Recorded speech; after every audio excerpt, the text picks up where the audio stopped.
Who would have thought that Lydia Evans, once the daughter of a prosperous marquis, would be a prisoner in a labor camp? Anyone could say that this woman ruined her life because of her obsession with a man. Lydia was so in love with Richard that she completely forgot about caution and ended up at the bottom. What a fool she was to fall head over heels in love just because he comforted her when she cried. Besides, Richard was born to a commoner concubine and was the third prince, constantly watched by the heir, so a worse candidate for a husband was unimaginable. But Lydia foolishly believed in her family's power and proposed to him herself. Thanks to this engagement, Richard survived the palace intrigues, and when the heir ascended the throne and tyranny began in the country, he managed to stage a coup. Richard eventually managed to overthrow the tyrant and become emperor himself. Then he fell in love with Lydia's cousin Giselle and abandoned the heroine. Blinded by love, the girl decided that losing Giselle would be the most terrible blow for Richard. But the poisoning attempt failed, and Lydia ended up in a labor camp. Looking back, she thought it would have been better to just finish off that jerk Richard right away. In the 5th year of hard labor, Lydia contracted some infectious disease, and while the girl suffered in agony, her whole life flashed before her eyes. At that moment, she only thought about getting a chance to go back and slap that idiot. When the heroine opened her eyes, she found herself, for some reason, standing in the middle of a ballroom. Turning around, Lydia saw an enraged Richard heading towards her, having been informed that she had brought poison to poison Giselle. The girl lowered her head, and at that moment indeed saw a vial of poison in her hands. Lydia couldn't believe that she had returned to the past, to the very time when she was arrested. The terrible thing was that the heroine returned precisely at the moment of the attempted poisoning, when it was already too late to fix everything. While the girl was trying to figure out what to do, Richard ordered the soldiers to search her. Giselle stepped forward and offered to search her cousin herself, as it was not proper for men to do such a thing.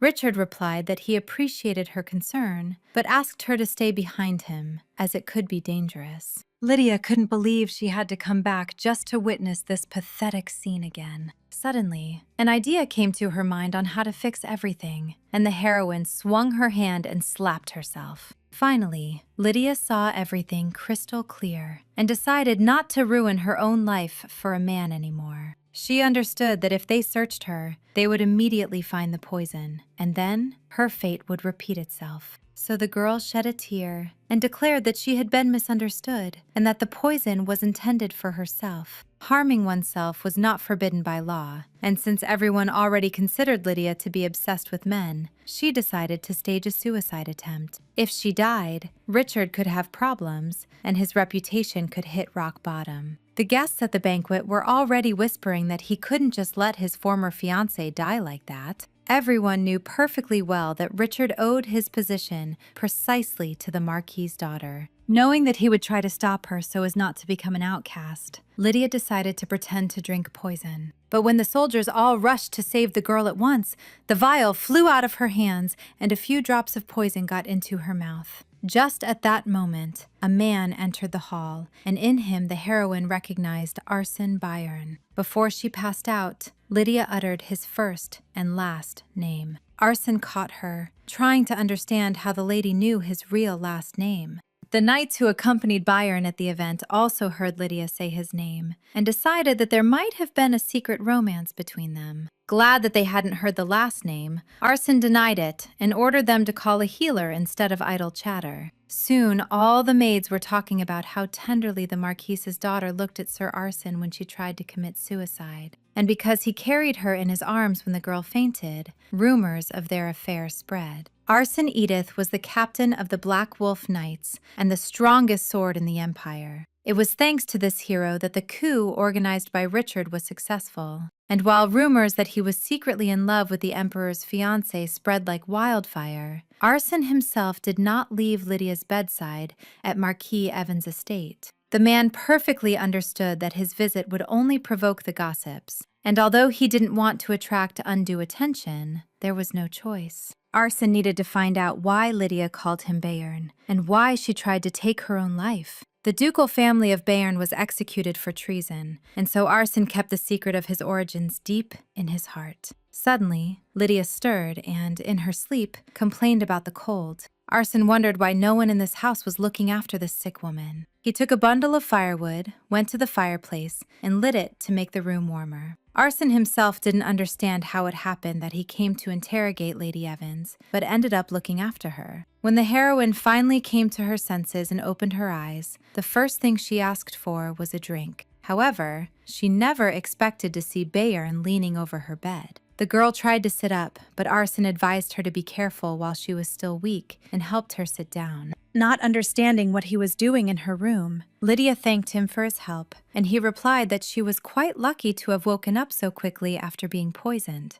The heroine herself understood this, as she had managed to be afraid that she would die immediately after returning to the past. However, the thought that she had managed to return from the dead instilled in Lydia the confidence that now she would live properly. And the first and most important rule of her new life would be the absence of men in it. A plan immediately formed in the heroine's mind, the first point of which was to save the people in the correctional facility. And of course, the girl couldn't resist the pleasure of getting revenge on Richard and Giselle. To pull all this off, Lydia needed Sir Arson, and their meeting couldn't have come at a better time. There was a man in the camp to whom Bayern owed a debt, and the heroine was sure that if she pressured him correctly, he would help her. As if nothing had happened, Lydia asked Arson why he was in her room. Deciding that she had forgotten about yesterday's events, the man became noticeably tense. However, when he did remind Lydia that she had called him Byron the day before, it was the girl herself who became tense. Despite her attempts to convince Arson that he had misheard, he insisted that he had heard everything clearly and had stayed in her room all night to find out everything. He needed to find out why the lady had called him Bayer. The heroine didn't know what to do, because with her lie, she could permanently undermine his trust. Trying to act casual, Lydia attempted to get his word that he would believe her. Nevertheless, Arson was not going to make such a promise, and dryly replied that he would listen first and only then decide whether to believe her. Warning him in advance not to be scared, Lydia confessed that she had actually died and returned to the past. It was in her past life, according to the girl, that she learned who he was. Stunned, Arson, hearing these words, thought that Lady Evans seemed not to have fully recovered yet. He decided it would be better to visit the girl in a couple of days, when she felt better.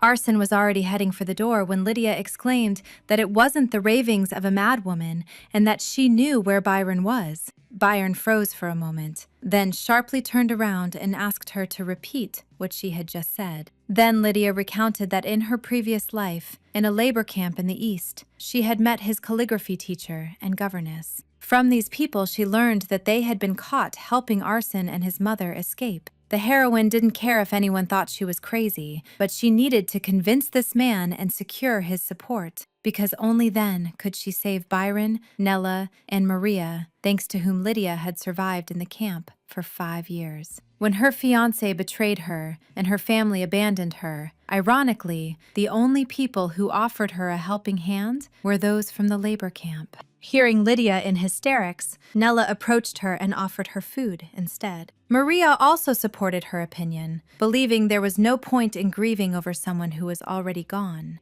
In their past lives, those people shared food with Lydia, helped her with work, and smiled, even though she couldn't really do anything. And so in this life, the heroine really wanted to repay them for their kindness. She told Arson how, in the 5th year of penal servitude, they all decided to escape, but that winter, everyone died of the plague. If he still doubted her words, the girl suggested that Byron send someone to the east to verify. There, according to her, was a hidden mine of magic stones. Deciding that this should be enough to make him believe her, the heroine fell silent. However, contrary to her expectations, Arson decided that the girl must still be in deep shock from the broken engagement. And no matter how Lydia tried to stop him, the man stood up and apologized for disturbing the sick woman. Promising to visit her when the lady felt better, Arson hastily left the room. He declined the offer to dine with the young master, citing urgent business. No matter how much he thought about it, the idea that the girl had gone mad grew stronger in his mind. But nevertheless, Lydia knew too many details about Nella and Byron.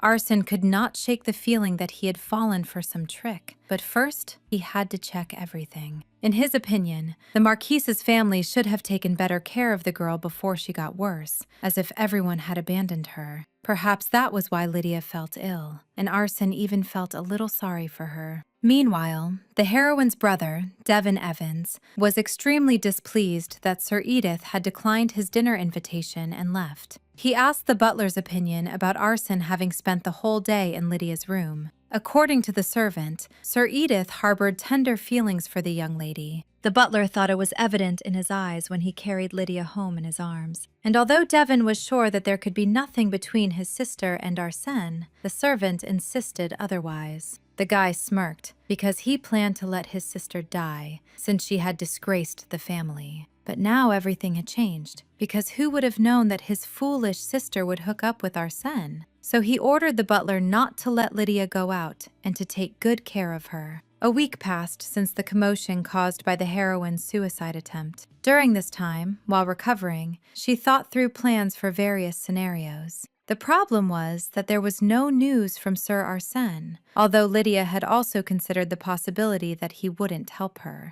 In any case, she needed an assistant, so she decided to ask Devon to lift the ban on leaving. When the girl entered her brother's study, he declared that she was just in time. He announced that His Majesty had chosen a match for Lydia, and now her fiancé would be Count Mond. The heroine was incredibly indignant that her brother had agreed to marry her off to an old man with a child. Smirking, Devon suggested to his sister that if she didn't want to marry an old man, she should cling to Sir Edith with a death grip. Without saying anything, Lydia ran out of her brother's study. Now she understood that he had been so kind to her only to get close to Arsene. Apparently, the traitor Richard himself decided to foist the old man on her, as he was afraid that she would marry Arsene. The heroine expected something like this, but when it actually happened, it made her very angry. However, she quickly pulled herself together and decided to become someone who couldn't get married and then leave with Arsene. And to achieve such a result, and kill two birds with one stone, Lydia decided to resort to a plan to become a priestess.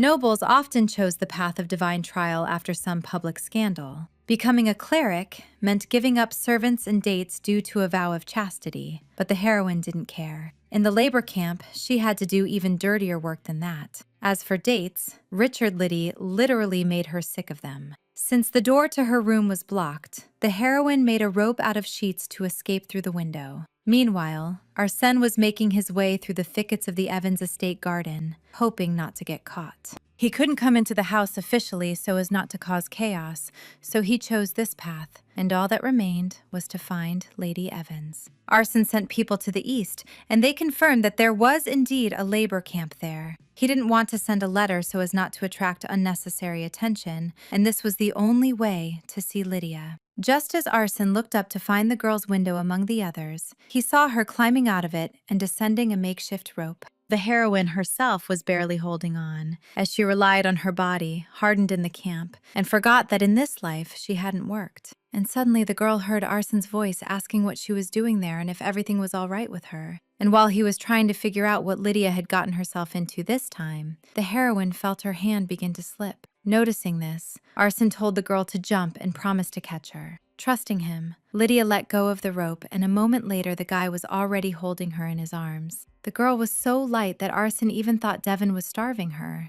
Lydia felt awkward because her clothes had ridden up during the flight, and she asked to be put down. The heroine was surprised by how Arsene became embarrassed by such a simple request to put her on the ground. However, the next second, Byron lifted Lydia and adjusted her dress. Now the heroine herself became embarrassed because she realized that Arsene had interpreted her words as a request to lower her hem. In absolute silence, his hand continued to touch her bare skin. Both their faces flushed, and it seemed as if breathing became more difficult. The awkwardness only dissipated because Lydia heard the maids looking for her around the estate. As soon as the maids turned the corner, Arsene instantly jumped from the balcony, holding the girl tightly in his arms. Once in the garden below, he gently lowered her to the ground. Only then did it suddenly dawn on him that up there, Lydia had asked him to lower her, not her skirt. Brushing aside his embarrassment, Arsene approached the heroine and offered to let her climb onto his back. He perfectly understood that the girl was trying to escape from the estate and intended to help her get out.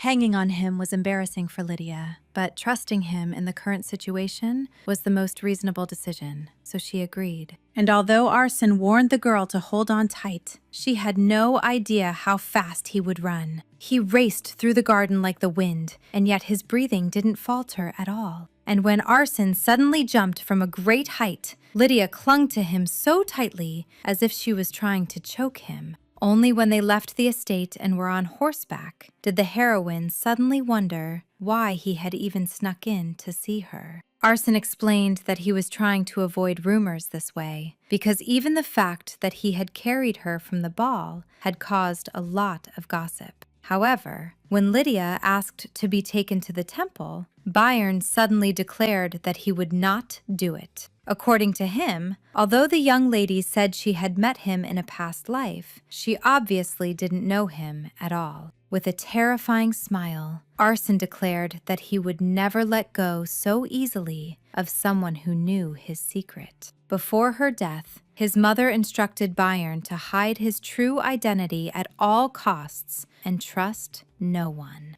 On his 9th birthday, Arson lost his father and grandfather, as his entire family was ordered to be executed for treason by order of the former emperor. Only the boy and his mother survived. Back then, during their escape, they even lost Arson's teacher, Byron, and his governess, Nella. After long wanderings, they found refuge on the outskirts of the marquisate, where their father's closest friend, Abraham Edith, lived. But soon after, his mother died of illness, and so the boy became Arson Edith. Standing over his mother's grave, he replayed her last words in his head. Ever since then, Arson was not used to trusting people, even if the girl in front of him wouldn't hurt a fly. Only after finding herself in some house did it suddenly dawn on Lydia that she had been kidnapped. So that the girl wouldn't escape, Arson tied her up with a blanket using a strong knot. The abductor advised her to sit still, claiming that no one would help her in this place. He didn't even deny that he would kill her if necessary, should she dare to scream. Judging by his behavior, Lydia guessed that Arsène already knew about the labor camp. Byron confirmed her guess and added that he had also found out what happened to the nanny and the teacher. And although Lydia considered this great news, Arsène didn't understand why she was happy, because he no longer needed her information. Nevertheless, the girl herself held a completely opposite opinion. She knew that Arsène wanted to acquire the borderlands of the marquisate, and for that, he might need her knowledge. However, Edith replied that Viscount Devon and His Majesty had already promised him these lands.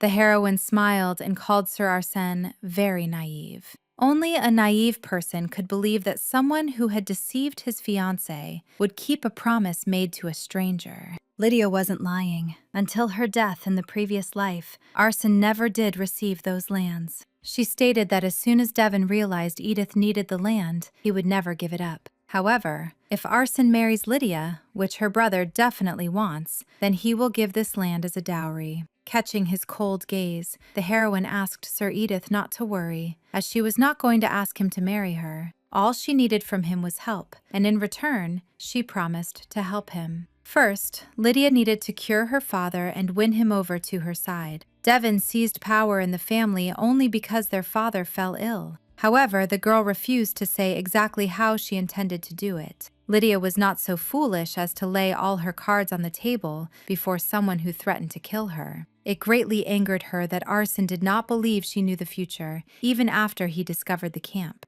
Arsène, in turn, was annoyed that Lady Evans wasn't going to tell him how she knew who he was, but he still saw some sense in her words. The current emperor was too similar to the successor of the previous ruler, and such people could not be trusted. Arsène understood that it was foolish of him to cling to promises without any guarantees. But the problem was that he couldn't trust this girl either. Not only did she talk about immunity to poisons, but she also spouted some nonsense about dying and returning to the past. It was still better than doing nothing, and it was safer to keep Lydia close and under supervision. So Arsène sighed and asked what exactly was required of him. The heroine asked him to take her to the marquisate border after he rescued the people from the camp. And when Lydia asked to be taken to a temple before that, Arsène sarcastically asked if she was going to atone for her sins. The heroine laughed, knowing perfectly well that she was not at all like someone who would repent, and announced that she wanted to become a nun. Surprise was etched on Arson's face, so Lydia explained that it was just a cover so she wouldn't be married off. After Edith promised to return for the girl the next day to escort her to the temple, she extended her hand to him as a sign of sealing their agreement. However, instead of returning the handshake, Arson adjusted the blanket on her. He refused to untie the girl and reminded her that she was still in her pajamas. Arson promised to find some suitable clothes for her in the morning, and for now, advised her to go to sleep. Since this was Sir Edith's bedroom, Lydia was about to go to the guest room. However, Arson threw the tied girl onto the bed, dryly cutting her off, saying that she would sleep here. The heroine blushed with embarrassment and asked if that meant they would be sleeping together. Lydia noticed how taken aback he was by her question and immediately hastened to correct herself. According to her, she knew that nothing would happen between them, as Sir Arson was clearly not the type who would want that. Bayern, in response, advised the girl to be more careful, as she apparently didn't see him as a man at all. Leaning over Lydia, he asked why she was so sure that he couldn't have dirty thoughts. Blushing even more, the heroine confessed that Richard had told her that no man in his right mind would get involved with her. Therefore, she asked Arson for forgiveness if she had offended him with her words. Bayerno was struck by how the emperor could say such a thing to his own fiancée. He confessed that he had no intention of slandering the lady's honor and only wanted to warn her in case of unforeseen circumstances. An awkward silence hung in the room, and Arson hastily headed for the door, leaving the girl to rest. And at that very moment, in the absolute silence, Lydia's stomach suddenly rumbled so loudly that Bayern turned around. The heroine turned away and hid her face under the blanket, burning with shame. She hoped that Arson, as a gentleman, would pretend he hadn't heard anything. However, despite this, the man again approached her bed and asked if she was hungry. Although Lydia initially refused, after a while she was happily devouring her dinner. Seeing how eagerly the girl ate, Arson became even more convinced that she wasn't properly fed at home. The way she gnawed at her food, Lydia reminded him of a winter rabbit, and he couldn't help but say it out loud. Arson said that it was an animal with pink fur living in the northern forests, which can often be found at the border. The heroine's imagination immediately pictured a cute rabbit, and she decided it would be nice to get one. However, in Arson's opinion, it would be quite difficult for a lady to have such a pet. Meanwhile, at the imperial palace, the doctor examined Giselle and concluded that the baby was perfectly healthy. And although this greatly pleased the expectant mother, Richard was so deep in thought about something that he didn't even hear the doctor's words. When Giselle noticed this, the emperor apologized and confessed that he was concerned about Lydia's relationship with Arson. The woman sadly lowered her head, as she thought Richard still had feelings for his former fiancée. The emperor embraced his wife and explained that his concern was related to Arson. He wanted to keep Adida in the capital at all costs and make him the night guardian of their future baby.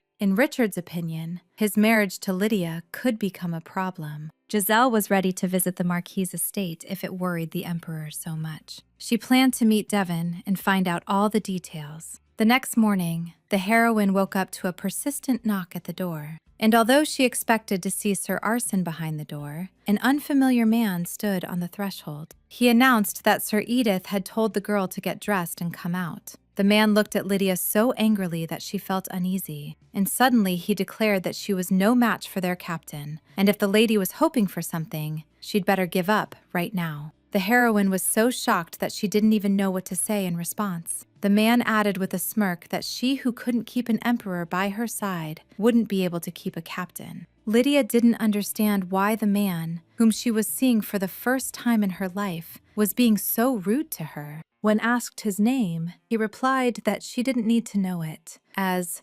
___quote__0___ were not to his taste. the heroine flushed with indignation at how he dared to speak to her like that. At that moment, Arson approached her from behind and asked why the lady was staring so angrily into the empty corridor. The girl turned around and at first thought of complaining to him about that man. However, because they still had to go to the border together, Lydia decided not to escalate the situation. Arson said that last night he had sent people to the Marquis's estate, so they needed to go to the temple immediately. The priest was surprised to see Lady Evans at the temple at such an early hour. The girl said that as a devoted servant of the goddess Anastasia, she had come to dedicate her life to serving her. According to Lydia, the goddess had opened her eyes to how empty her life was without this. The priest smiled, but at the same time he thought about how the temple's reputation would suffer if they accepted her as a novice. Declaring that she wanted to sacrifice everything to be useful to the goddess, Lydia opened a book, among whose pages a huge gemstone was hidden. The priest was taken aback, as this was a bribe for him to agree to make Lady Evans a nun. Composing himself, he accepted the offering, citing the teachings of the goddess Anastasia, according to which even a small act of kindness should not be ignored. The girl knew that a witness would be needed for the vow of purity, and so she had already taken care of everything. The priest reminded her that only the most worthy person could be a witness. Lydia asked him not to worry about it, as her witness would be Her Majesty, the future Empress. Last night, the heroine gave Arson a letter asking him to deliver it to Alice from the barony of Melvern. In it,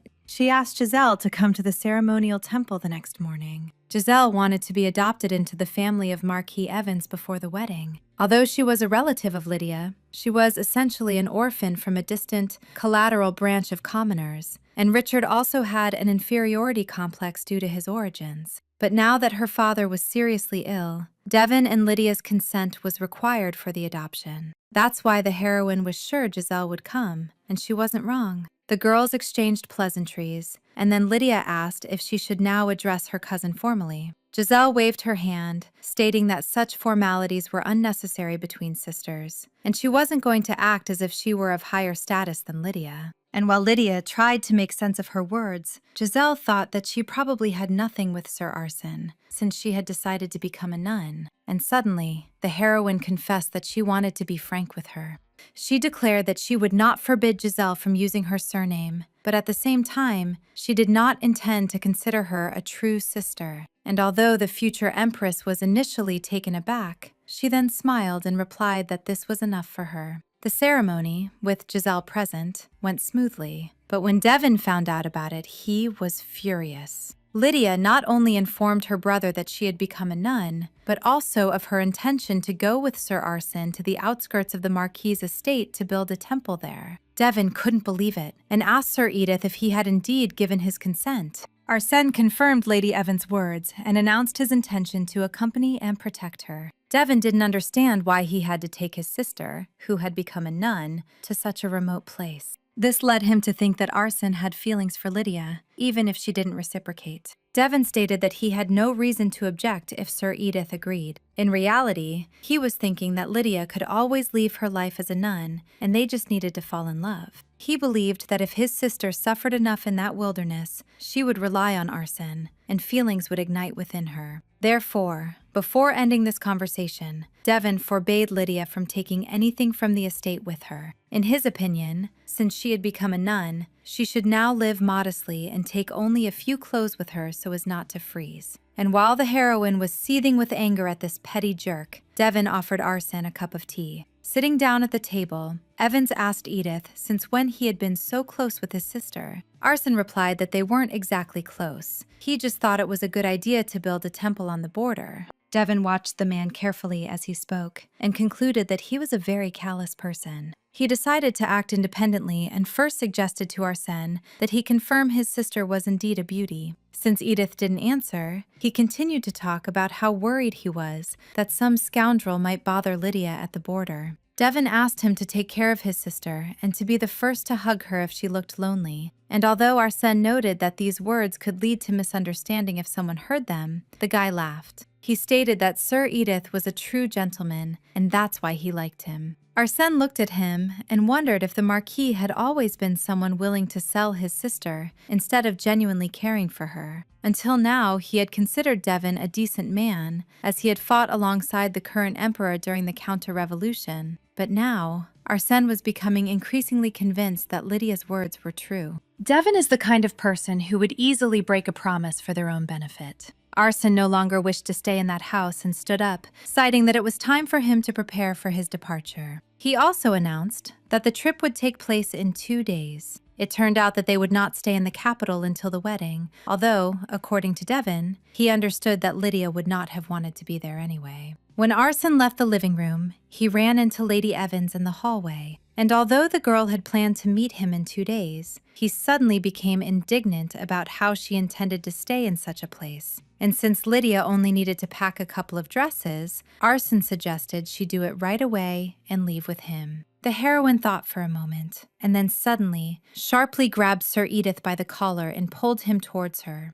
With a sly smile, she whispered to Arsène that she had some business to attend to. And although she didn't elaborate on the details, her plan was to take more than just the dresses after Devon had acted so petty. Her father was in a castle subordinate to the marquisate, but Lydia knew that the family jewels were still at the estate. Therefore, she intended to take with her the entire contents of Marquis Evans' safe. Her father himself told Lydia about the safe in case of an emergency, so the girl went to his study. Suddenly, her attention was drawn to a large object covered with a sheet. Deciding that Devon had hidden something, the heroine brushed away the fabric and froze in horror. There was a coffin with her father's name engraved on it, even though the man was still alive. It was incomprehensible to the girl that this insane fool had already prepared a coffin for their father. Although Marquis Evans was not a good husband, he was a decent parent and did not deserve such treatment from his son. Moreover, he highly valued blood ties and always stood by his children, no matter what they did.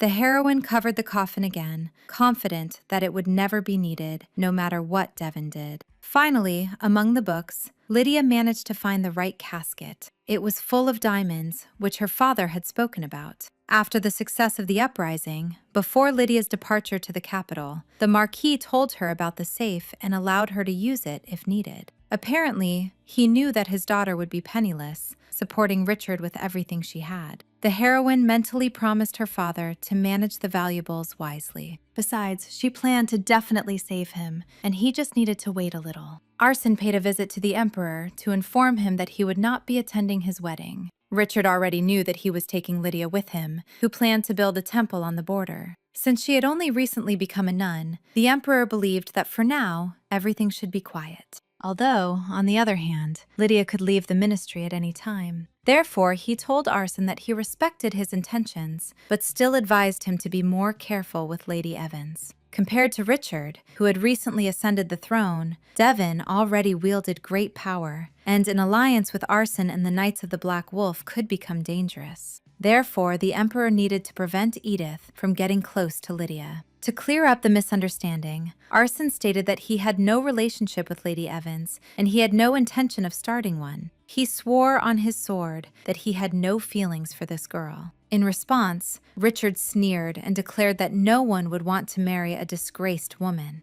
Arsène glared angrily at the emperor, for he was the scoundrel who had disgraced and abandoned the lady. The man didn't understand why everyone around treated Lydia so carelessly. 2 days later, when he arrived at the marquisate for Lady Evans, she looked unwell. And although he suggested that the girl postpone the trip, she insisted that she was just tired and everything was fine. Arsène thought the young Marquis was mistreating the lady again. Before they left, Devon handed his sister a document regarding Giselle's adoption for her signature. And while Lydia was signing the papers, he went over to her belongings to check why they looked so heavy, if there were only supposed to be a couple of dresses inside. The heroine tried to stop her brother, but he had already opened the satchel, exposing her underwear. Arsène tactfully turned away, embarrassed by such an awkward situation. Lydia rushed to her belongings, shouting that even priestesses need underwear, and her brother's behavior was out of line. Devon thought his sister had hidden something in the bag, but she really had only packed clothes. So he apologized and declared that they could now leave.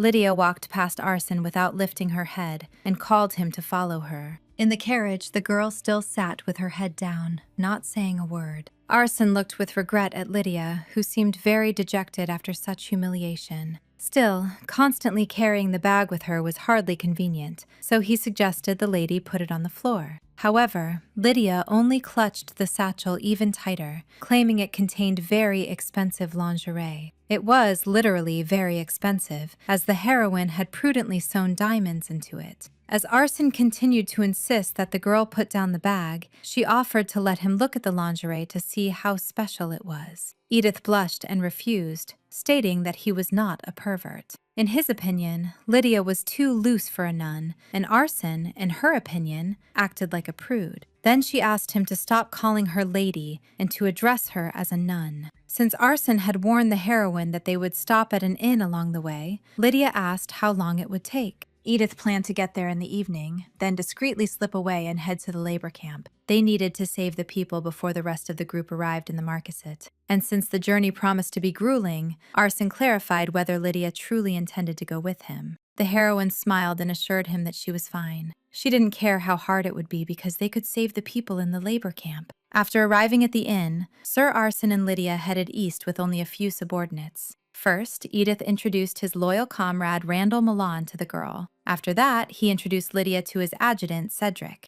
The heroine was glad to see him, as she had known him in her past life as a very kind person. She smiled and said she was glad to meet Sir Raymond, revealing that she knew his last name. And although Cedric was touched that Lady Evans remembered his last name, Randall, unlike him, snorted discontentedly. It was then that Lydia remembered that this guy was the same boor who had spoken to her so rudely at Arson's house. Cedric began to apologize for his friend, and the heroine pretended that such an attitude didn't bother her at all. And although she wanted to avoid problems this way, Randall's behavior was completely out of line. Until their arrival in the East, he would either start groundless quarrels or stare at Lydia whenever she spoke to Arson. And although the heroine tried her best to ignore it, such behavior did not escape Edith's attention. Randall made no secret of the fact that he wouldn't have complained about anything if that woman hadn't been with them. To lighten the mood, Cedric playfully cuffed his friend on the back of the head, stating that the boy must be very tired. When Arson asked if anything had happened between Lydia and Randall, the girl replied that he simply didn't seem to like her. She wondered why Sir Edith was asking such questions, unless he was his father or they were dating. And suddenly, a stunning realization came to the heroine. Sir Arson was incredibly handsome, and yet he had never had a single scandalous romance. And so many ladies of the capital had tried to get close to this man. The heroine suddenly thought that Randall got rid of all the women who approached Edith. Looking at the girl, Arson advised her to dismiss whatever she might have imagined. He angrily denied Lydia's assumption that he and Randall were romantically involved. In that case, the heroine had no idea why the guy was behaving that way towards her. A little later, the whole company reached the hotel, which was as close as possible to the labor camp. Cedric once again apologized to Lydia for Randall, who, according to him, was going through difficult circumstances. The heroine frowned and asked what circumstances could make a person behave that way. Cedric told her that most members of their knightly order were mercenaries or commoners. They received knighthoods for their contribution to the success of the rebellion in the country, and Randall came from a family of serfs, feudal dependent peasants, in other words, slaves. Therefore, everyone in the squad except Milan received a knighthood. The heroine realized that Randall had an inferiority complex because he was a knight in name only. Cedric reminded Lydia how, after a victory, he once recommended Milan as her escort knight. But Lady Evans was indignant then and declared that a serf could not be a knight. The heroine was horrified by what she heard, as at that time she was obviously an aristocrat to the core, in the worst sense of the word. Moreover, she lived under the illusion that she would soon marry Richard and become a member of the imperial family. Only now did it suddenly dawn on Lydia what an arrogant bitch she had been. To think she had offended someone and didn't even remember it. Perhaps Lydia returned to the past to live a more dignified life this time. The heroine thanked Cedric because if it weren't for him, she would have made an even bigger mistake. And although it was already late, she decided to apologize to Randall right away and went upstairs. However, on the way, Lydia ran into Arsène, who asked her to prepare for departure. He advised to postpone the conversation with Randall for another time, as the clouds had very conveniently covered the moon, and it was the perfect moment to sneak into the labor camp. Meanwhile, in the labor camp, Maria collapsed to the ground, begging the goddess to send her a piece of bread with sugar. Nella offered the girl her bread and handed her the loaf. Although Maria refused, the woman convinced her that pregnant women need to eat well. The girl replied that she was joking and just tired, so she went to sleep.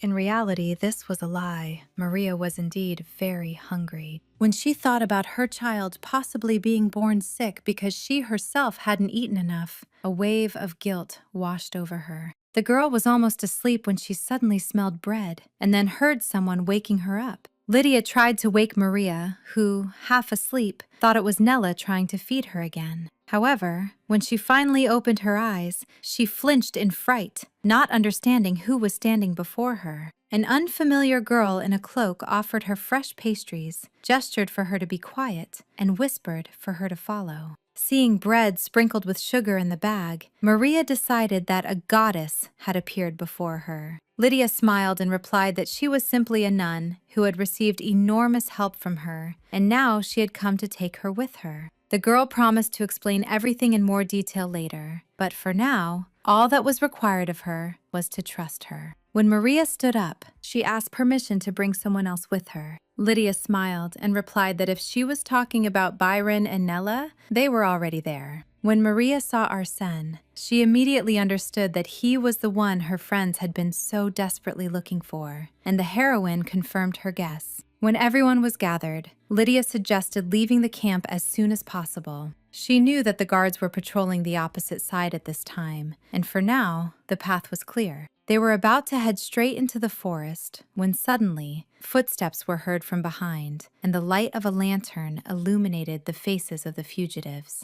The closer the man came, the more they were gripped by the fear of being caught. But suddenly, Lydia recognized Robert's grandfather in the stranger and involuntarily uttered his name. And while the man wondered how she knew him, the fugitives breathed a sigh of relief. Robert guessed that they were all about to escape and pondered for a moment. Then he decided it was none of his business and turned around, advising the fugitives not to get caught on the way. According to Robert, he didn't have much time left, and they, being young, needed to get out and live a decent life. The old man had almost left when Lydia rushed after him and offered him to come with them. However, Arsène pulled the girl back and reminded her that they hadn't agreed to that. Nevertheless, Lydia was sure that Grandpa Robert would be very useful to them, as he was an expert in mining, and there were mines on the border. So she turned to her grandfather again and suggested they take the chance to escape. The others also supported the girl and invited Robert to come along. The man agreed, but asked them to abandon him if he became a burden, as he didn't have much time left to live anyway. This is how Lydia and Arsène managed to help 4 prisoners escape. On the way, Edith felt as if something was bothering the girl, and he asked her about it. The heroine admitted that her butt hurt from such a long horse ride.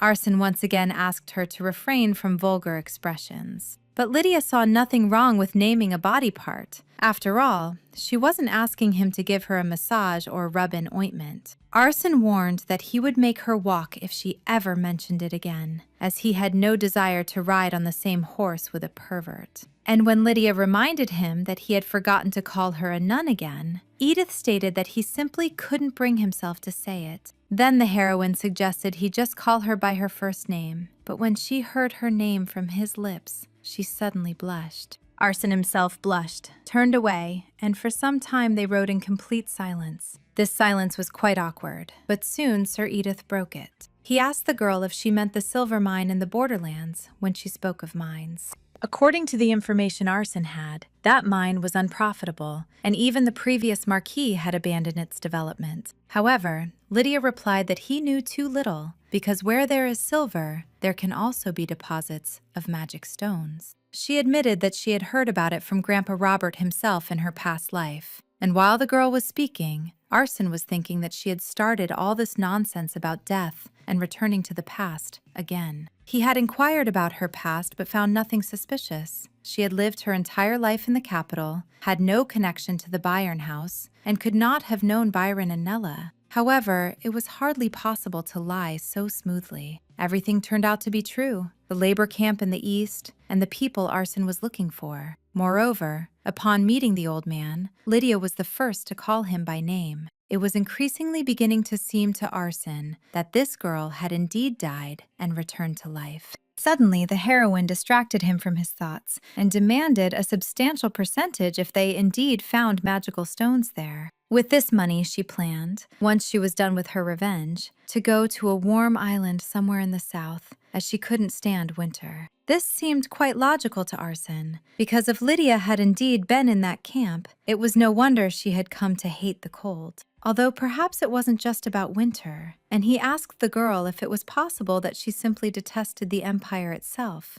The heroine turned and gave Arson a long look. Then she finally smiled and admitted that this could also be considered a reason. And at that moment, as Arson looked into her radiant face, he suddenly thought that winter did not suit her at all. He pulled Lydia's fallen hood over her head and said that her idea about the South was simply excellent. Soon the whole company reached the inn on the outskirts, where dinner was served for them. As everyone sat down at the table, tears suddenly streamed from Nella's eyes. The woman confessed that only now did she realize that everything was already over. She was glad to see her master alive and asked if he had been wounded, but Arsène replied that he should have been the one to ask that question and apologized for not finding them for so long, as he didn't know they were in such a terrible place. Byron was very glad that the master had finally managed to find them, but he was curious about who this nun was who had led them out. The heroine hesitated with her answer, but Maria didn't let her say anything. She apologized for interrupting them, but the girl was concerned about why she had been saved if she had no connection to the Byron house. And although everyone else also wanted to hear the answer to that question, Lydia understood that these people didn't need to know the truth. There was no need for them to know how terribly she had suffered in her past life before dying of the plague. The heroine decided to keep these nightmarish memories to herself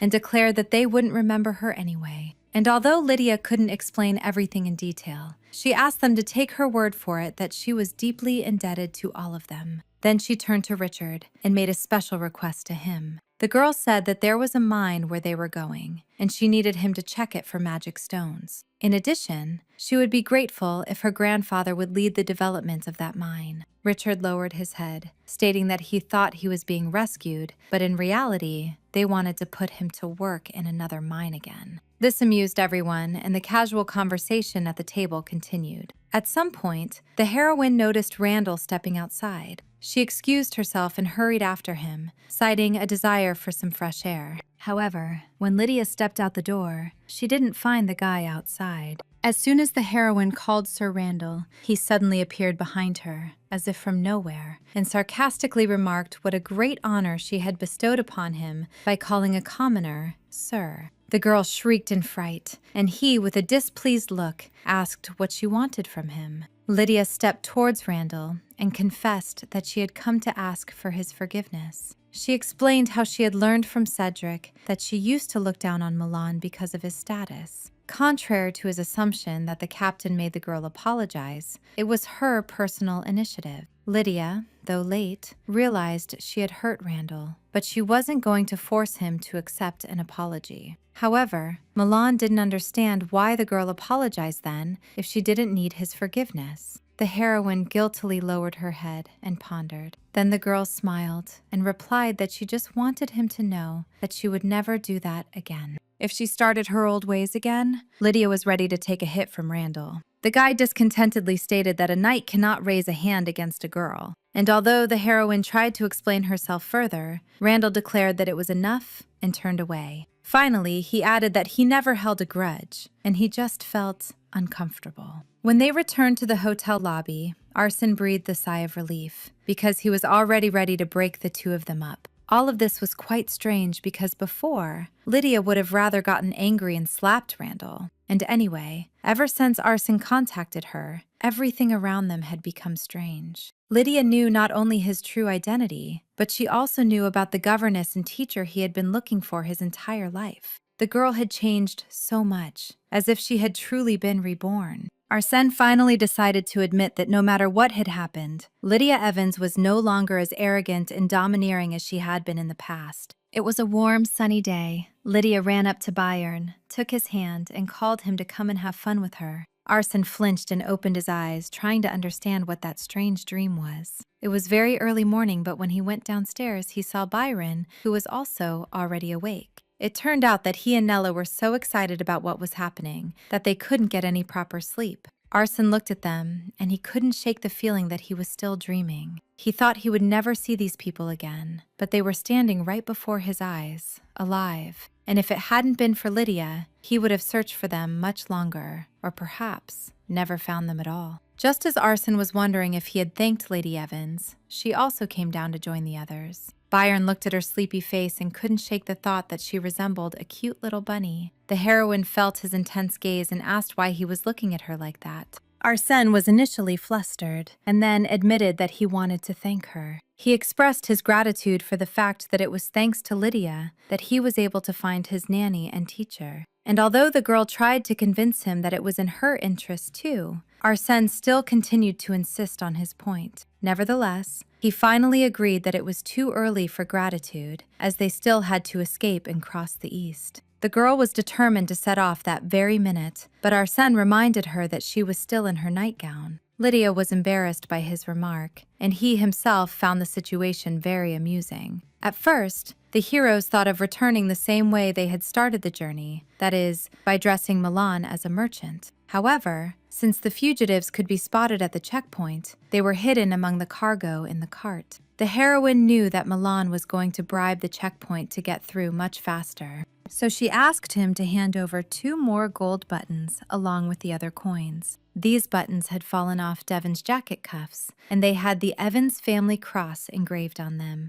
Lydia was counting on the buttons, once they were given to the soldier as a bribe, to spread throughout the Count's territory, and the heroine wanted to observe the reaction. Richard didn't know about the existence of the underground labor camp, and the girl was curious how she ended up there in her past life. That's why she suspected that Devon might have been involved in some way. Meanwhile, the news that Lydia had become a priestess spread throughout the capital. Devon was furious because the source of these rumors was the imperial palace. Obviously, Richard was deliberately spreading this news, as he was determined to keep Lydia away from Arsène. Since the rumor was not false, Devon could not openly deny it, as he did not want to go against the emperor. But he couldn't sit idly by, so he summoned the butler and ordered him to tell Giselle to visit the marquisate. When the future empress arrived, she immediately asked her cousin not to worry about these rumors. However, Devon couldn't help but worry if these rumors could shackle his sister's future. Giselle explained to him that if these two were truly in love, nothing could stop them, because Lydia could always refuse to serve the goddess. What worried her more was when Devon himself was going to get married. According to Giselle, ever since she became part of the Evans family, she's been worried that the lineage might end. Devon smirked when the girl suddenly, as if by chance, mentioned his first love, whom, according to rumors, he hadn't forgotten yet. It all started with simple flattery, and now Giselle was meddling in affairs that weren't hers. Devon realized she wanted something more than just their family name, and decided to ask her directly about it. Giselle didn't deny it, and he suggested she tell him directly what she wanted. And then she asked if Devon would accept her second child as an heir if he remained unmarried. The thought flashed through the young man's mind that if he adopted the prince, Richard would no longer be able to easily disown the Evans family. The offer was quite intriguing, so he promised Giselle he would think about it. Meanwhile, the heroes, accompanied by loyal assistants and hidden fugitives, left the east. Soon they joined the knights who were heading to the Marquise's estate. Lydia was exhausted and looked forward to a quick rest as they were already close. However, as the girl dismounted her horse, she caught her foot on a stone and lost her balance. The heroine almost fell, but Randall was there in time to catch her, for which she was very grateful. The guy bowed silently and went about his business. Lydia stretched and realized that if Randall hadn't caught her, she could have been seriously injured. Arsène, who was standing nearby at that moment and watching the scene, clenched his hand into a fist and thought about how he wished he could have been in Milan's place to catch her himself. Then he suddenly froze, surprised by his own thoughts. Arsène noticed Lydia holding her back and remembered she had complained about the pain. At that moment, Byron's hand rested on his shoulder. The teacher smiled and advised Arsène not to secretly watch the girls. The guy tried to deny everything and reminded him that Lydia was not just a girl, but a priestess. Byron laughed, corrected himself, and this time advised him not to stare at the priestess. When Arsène tried to object again, the teacher noted that lying was also bad and left. No sooner had Byron recovered than he heard Lydia's voice behind him. She suggested he look around before entering the Marquis's estate. Arsène didn't object, but he didn't understand why the girl needed to do this.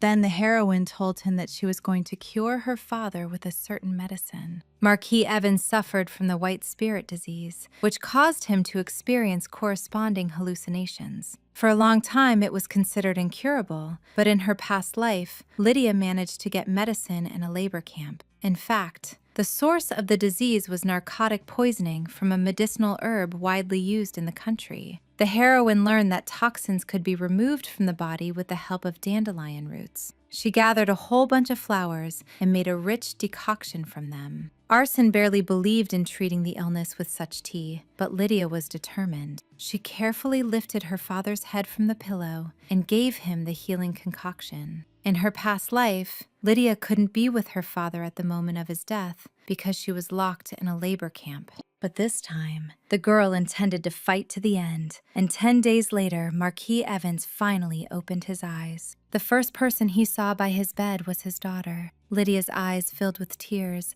and she rushed to hug her father tightly when he spoke her name. Evans smiled, pressed his daughter's head to his chest, and asked why a grown lady was crying like a silly girl. Falling to her knees by his bed, Lydia told her father that Richard had ended their marriage to marry Giselle. And while Evans was trying to make sense of her words, the girl smiled subtly, because now it was Richard's turn to feel what it meant to be used. In a tragic voice, she began to tell her father how her ex-fiancé had cheated on her with Giselle while they were engaged, and that Giselle was now pregnant. Evans was furious at how that arrogant brat dared to do such a thing to his daughter. In addition, he was interested in how Devon had behaved in that situation. And although everything inside the heroine was rejoicing, she again put on a sad face and said that her brother immediately recognized the annulment of the engagement. In addition, Devon accepted Giselle into the family as an adopted daughter, and Lydia refused, but she was threatened with imprisonment in the mansion. The butler was about to discreetly leave the room when the Marquis suddenly called out to him. He asked if his son had sent anyone to him about this matter.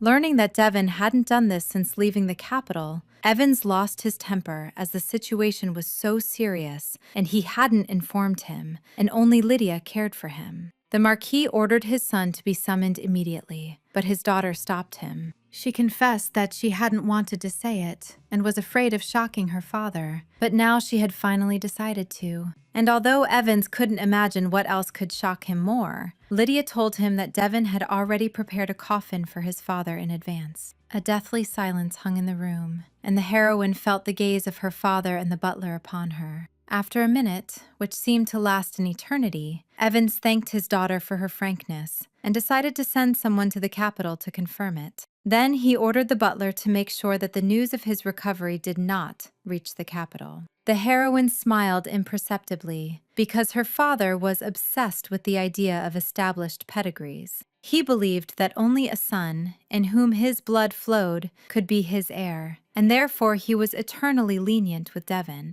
But Lydia had no doubt that this time her father would not let his son get away with it. Their relationship would sour, and that would be the beginning of her revenge. The heroine's days in Marquis Evans's castle passed peacefully, as if all past difficulties had never existed. On one such day, she went shopping with Maria to buy some baby clothes for the future child. On the way, they met Arsène and Byron, who noticed how well the girls had bonded. Maria laughed and replied that they now had a club. But when Byron expressed interest, hoping to join, it turned out to be a club for those who are unlucky with men. Arson listened with a displeased look to the entry rule, according to which one had to swear never to fall in love. He thought about how foolish it was to promise himself not to date anyone instead of simply changing his taste in men. Lydia noticed Arson's intense gaze on her and asked if he wanted to tell her something. The young man was flustered and then informed her that the messenger from the Marquis had already returned to the capital. Upon learning this, the heroine immediately returned to the castle accompanied by Byron. On the way, he shared with her how surprised he was that Marquis Evans was already on his feet. Lydia admitted that she herself had not expected such a quick effect from the medicine. Then the girl smiled broadly and asked if he believed her now. Arson was silent, and then replied that he would not have saved her life if he hadn't believed her. Lydia's cheeks flushed, and then Byron admitted that he hadn't really believed her at first. But the heroine was still grateful to him, because without him she would have starved in the Marquis's domain, and now everything was going according to plan. They were already standing next to the door to Marquis Evans's study when they suddenly heard his enraged shout from inside. It turned out that besides the coffin, Devon had also paid the sculptor for a tombstone. When Lydia looked into the study, her father was furious because his son had brought Giselle into the family without the head of the family's approval, and Evans intended to cancel everything. Seeing his daughter, he rushed to her and told her that all her words about those ungrateful scoundrels had turned out to be true. The Marquis was especially angry at Giselle, an orphan who was destined to be a servant, whom he had taken into his family, raised as a noblewoman, and she had stabbed him in the back. The butler agreed with him. Instead of caring for her benefactor, Giselle was aiming for Evan's daughter's place and was already one step away from becoming empress. Lydia had no doubt that the adoption process would now be interrupted. However, she couldn't allow the blame to fall solely on Giselle. Therefore, the girl hinted to her father that her cousin couldn't have made such a decision alone, and Richard clearly had a hand in it. The Marquis could no longer stand by and decided to immediately set off for the capital. Despite Lydia's attempts to stop her father from overdoing it, Evans was determined. Since his daughter had already healed him, he was going to personally fix everything, and he advised her to stay in the castle and rest until everything was resolved. Then, the heroine confessed to her father that she wanted to go to the border instead. Evans was very touched when his daughter announced that she had become a priestess and wanted to dedicate herself entirely to it. He, of course, had no idea that it was a lie, and stated that Lydia was admirable, unlike Devon, who couldn't learn anything from his sister. When the heroine left the Marquis's office, Arson noted that everything had gone exactly as she wanted. Lydia informed him that as soon as her father arrived in the capital, the adoption process would be canceled. It was all over, and the papers she and Devon had signed no longer mattered. The girl was sure that even if the Emperor tried to persuade Evans, it wouldn't work. The Marquis helped Richard only so that his own daughter, Lydia, would become Empress. But Richard turned a blind eye to this unspoken agreement. The feeling of betrayal and humiliation that the Marquis now felt was immense, and neither the Emperor's persuasions nor threats could sway him. According to Lydia, Richard is just a foolish boy to Evans, and no matter what he does, his father will have his own way. Arson looked at the girl and noticed that not only did she look content, but the color of her face had also become much better since that day. And then he suddenly asked the heroine if she was going back to the capital and if she hadn't planned to stay at the castle.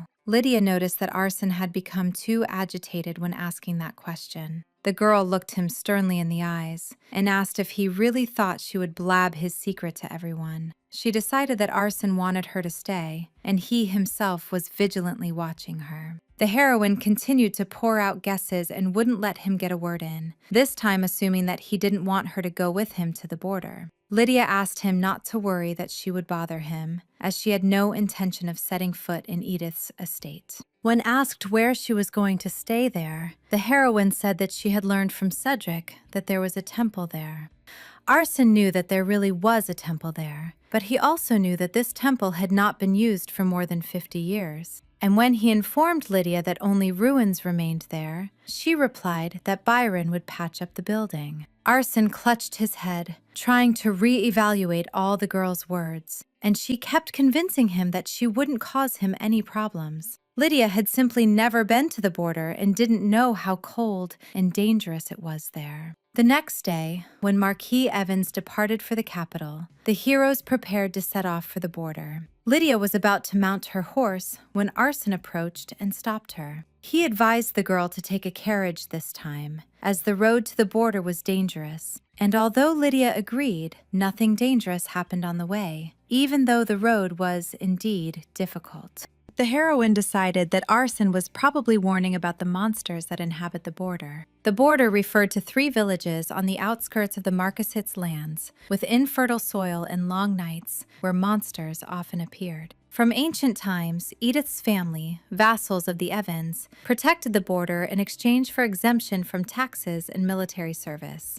That's why Sir Arson was assigned to these territories. And yet, they were still far away, and Lydia considered the chances of encountering monsters to be simply negligible. No sooner had the girl thought about this than the carriage shook violently, and she was thrown to the other corner. Shouts, warning of the monster's approach, were heard from outside, and the knights charged. Apparently, they say for a reason, that in life, what you least expect usually happens. The carriage overturned, and Lydia and Nella fell from their seats. The heroine reached the door, which was at the top, climbed out of the carriage, and then pulled Nella out as well. Suddenly, Maria's voice was heard, calling them to run to them as quickly as possible. The heroine was dragging Nella, who was unconscious, and didn't see the monster behind her. When she turned around, she was gripped by a wild fear that she would have to die like this. The girl didn't know what to do. Her legs felt like cotton and wouldn't obey, and Lydia squeezed her eyes shut, ready to accept death. She hugged Nella tightly, and at that very moment, she heard a sharp sword cut through the air. When Lydia opened her eyes, she saw an agitated Arson in front of her. Tears welled up in the heroine's eyes, and both of them were covered in the blood of the wounded monster. Arson told everyone to step back, while he stayed behind to finish off the beast. Lydia, of course, knew that he was the best swordsman in the entire empire.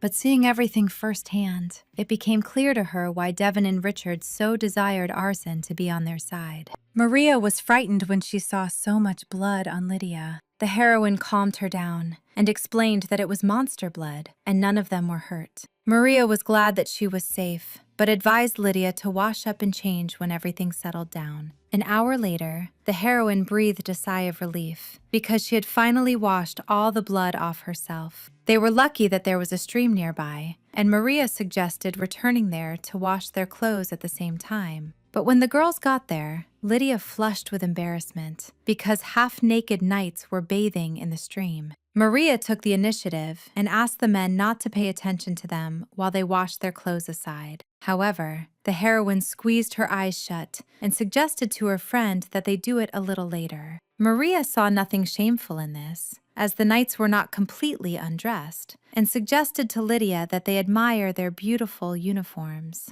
The heroine covered her eyes with her hands, claiming it was indecent, and at that moment, her gaze fell on Arsen. Her cheeks instantly flushed when she saw his smooth, muscular, perfect body. The girl didn't even notice that she had covered her friend's mouth, not her eyes. Finally, Lydia composed herself and told Maria that it was not good to joke like that in front of the priestess. However, her friend was sure that the goddess herself would have allowed her to take even a peek at what was right before her eyes. And just as Lydia agreed, Maria suddenly asked which of the guys, in her opinion, looked the best. And although the girls thought they were speaking quietly, in reality, all the knights heard them perfectly well. Although, to be more precise, they were listening intently, because when else would unmarried knights get to hear ladies praising them? None of them were going to miss such a moment, that's for sure. Therefore, each of the guys showed off to the priestess as best he could, demonstrating his muscles to her. And only Arsen silently watched what was happening and thought about what kind of nonsense everyone was busy with for some reason. However, when Lydia was already ready to express her opinion about the best body, he, like everyone else, turned to listen. Finally, the girl replied that, in her opinion, Sir Cedric's body looked the best. Maria supported her friend's choice as she felt exactly the same way. Cedric beamed with happiness that both girls had chosen him, and when the others tried to explain to the girls that physical strength was more important than looks, he advised them to be silently envious. Arson, meanwhile, wondered if Lydia really liked such men and was simply attracted to muscles. He didn't understand why, in that case, she was staring at him specifically. However, the Emperor never had such a body, which meant that tastes and love were completely different things. True love, in Arson's opinion, meant winning someone's favor. When Byron caught himself thinking this, he didn't understand why he was thinking about it at all, and told himself to quickly get it out of his head. Nevertheless, no matter how hard Arson tried, he couldn't stop thinking about it, and generally, when it came to Lydia, he was like a different person. After bathing, Byron went to the nanny's tent to inquire about her well-being. Luckily, Nella had only been slightly frightened, and she felt bad about delaying their departure. Arson asked the nanny not to worry, as they still needed to fix the overturned carriage anyway, and it was decided to spend the night at the camp. Nella asked how Lydia was, since she had shielded her during the monster attack. The woman was deeply touched that even in such a situation, the girl had protected her with all her might, and she was very grateful. Sometimes it seemed to Nella that she owed Lydia everything, and Arsène agreed with her. The nanny advised the young man to keep a close eye on that girl. Arson left the tent, deciding that now was the perfect time to dissuade Lydia from the idea of the temple and suggest she come with them to the estate. Since the girl had already faced danger, he assumed she would no longer be stubborn. However, as he approached Lydia, he hesitated, because at that moment she was talking about something with Cedric. Arson listened and heard the knight informing the girl that it would be better for her to share a tent with the captain. He explained that this was the best option as the carriage was being repaired, it was dangerous to sleep outside, and it would be uncomfortable with the knights. Lydia didn't argue that this was quite logical. However, in her opinion, it was strange for an unmarried lady to share a tent with an unmarried man. Cedric threw up his hands, wondering if the lady was worried that the captain would do something indecent. But this didn't bother Lydia at all. She considered Sir Arson reserved and was sure that he wouldn't get out of hand. Cedric laughed and replied that the captain was not reserved, but rather clueless. The knight froze when Arson's voice sounded behind him,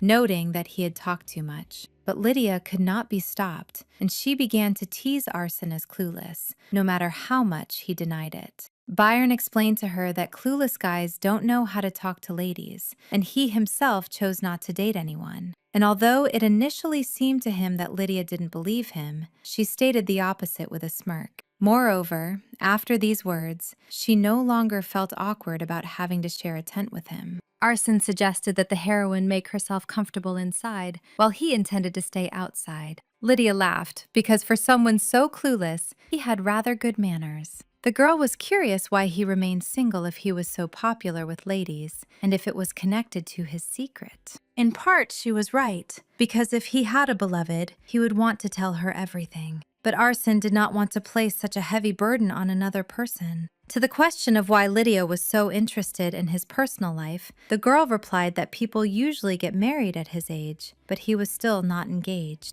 Arsène advised her to think more about her brother, because he wasn't married yet either. And suddenly, the heroine revealed that Devon also had a secret. She approached Arsène, whispered to him that the secret was that it was a secret, and laughed. The guy was once again convinced that Lydia really enjoyed teasing him. When the heroine finally stopped laughing, she still told Arsène that Devon hadn't actually gotten married because he couldn't. Before her death, their mother asked Lydia to fulfill one request. She told her daughter that when she grew up and got married, she should have at least 2 sons and give one to her brother. The thing was, Devon couldn't have children because he had problems with his male health. Mother cherished Devon more than anyone else and worried about him until her very last day. Lydia loved her mother very much, and that's why in her past life she kept this secret, just as her mother had asked. Now, however, she wasn't going to hide anything, and so she told Arson that it happened because of the wrong medicine given to her brother in childhood. Byron didn't see a problem with this, as Devon could still be an heir. Of course, anyone could think that, except for their father, who insisted that someone of their blood continue the lineage. After a little thought, Arson asked if all this would interfere with Lydia's plan. After all, the Marquis had only one son, and it was unlikely he was ready to disown him. The heroine agreed with this, but she was sure that even this could be circumvented. But she wasn't going to tell him that, no matter how much he asked her. Arsène replied that he wasn't too interested in that, and instead suggested discussing whether Lydia was really going to live in the temple. At the border, monsters scarier and larger than the one they had seen during the day often visited the villages. To finally convince the girl, Arsène explained that people usually freeze in fear just by seeing them. Lydia was deep in thought, and he hoped she finally understood how dangerous this was. However, before Arsène could offer Lydia to stay at Edith's estate, she suddenly declared that in that case, she would have to learn the art of swordsmanship.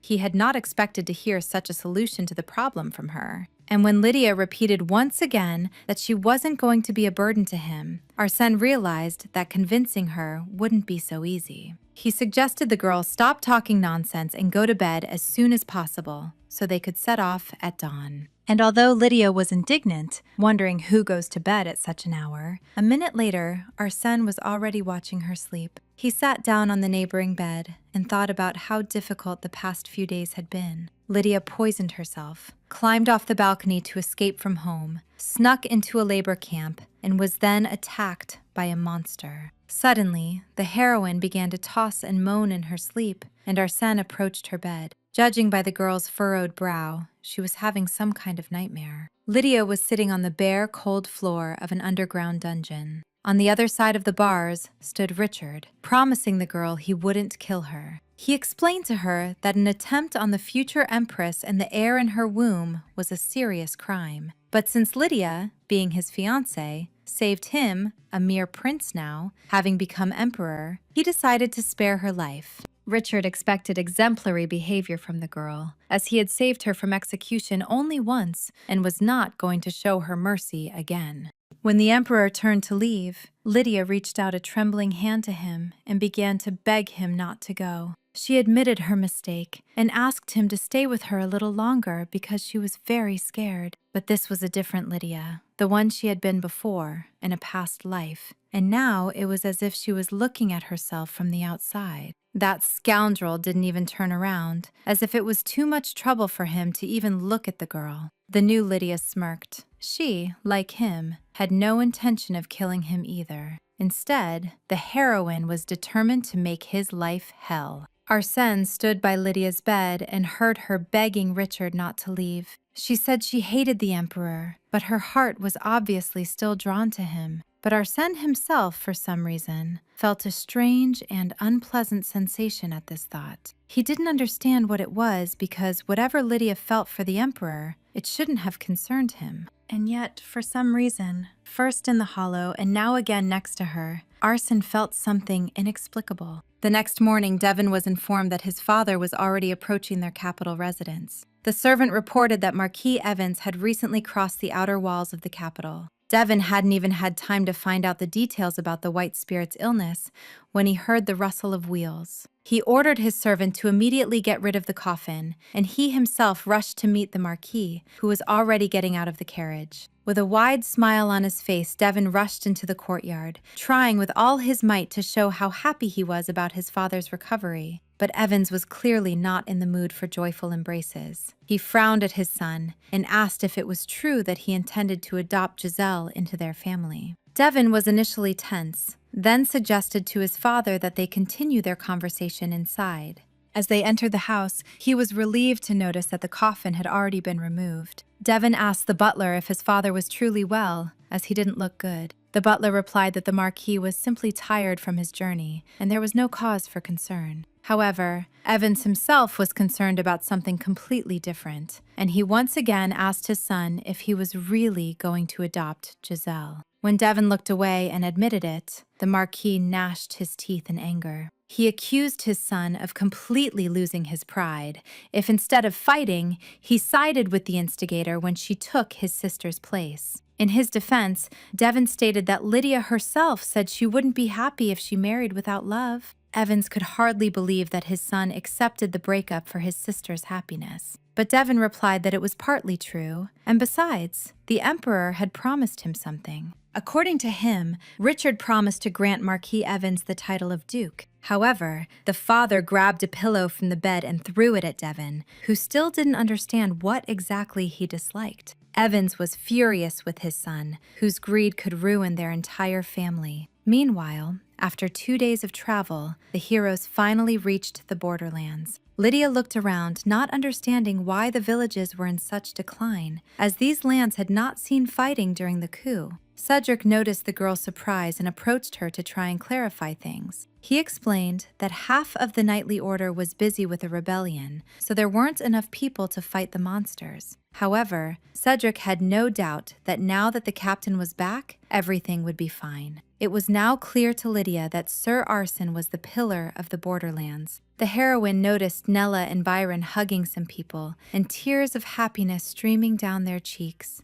She was sure that now, no matter what happened, they would live safely under Arson's protection. One of Lydia's goals in this life was definitely accomplished. The heroine asked Cedric where the temple was. As it turned out, she was indeed going to live there. The knight looked around, noticed Randall, and asked him to escort the lady. When Lydia arrived, she was extremely unpleasantly surprised. She knew, of course, that the temple was neglected, but she couldn't even imagine how much. Obviously, no one had been there for a long time, as the doors were tightly locked. Randall asked the girl to step aside and pulled the handle himself. But since the lock wouldn't yield, the guys simply broke down the temple door. Lydia smiled, thanked Randall, but he silently turned and left, leaving her on the doorstep. A week later, Cedric arrived at Arson's office and reported that some strangers were roaming the village streets. And although they claimed to be mercenaries, it seemed that these people, who constantly asked about the captain, had been sent by the Emperor. Arson ordered to leave them for now, as they wouldn't be able to find out anything anyway. Something else was bothering him, as he hadn't left his office for a week and was worried about Lydia. And although Cedric hadn't heard these strangers talking to Lady Evans, he decided to send Randall there just in case. And although Arson didn't understand why he decided to send the very person Lydia didn't get along with, Raymond stated that it was in the past. According to him, Randall and Lydia became close, and he even helps her with the temple's repairs. This greatly surprised the captain, as he knew perfectly well that Malin didn't even believe in gods. Arsène jumped out of his chair and, putting on his jacket as he went, hurried to the temple. Lydia was very surprised when she met him in the courtyard. She decided that he had come to meet Byron and informed him that he was not there. Arsène replied that he had just come to look around and noted that the temple looked much better. The heroine said that many people had helped them, and she especially singled out Sir Randall, who both repaired and cleaned and generally turned out to be a jack of all trades. But when Arsène replied that he had heard about it,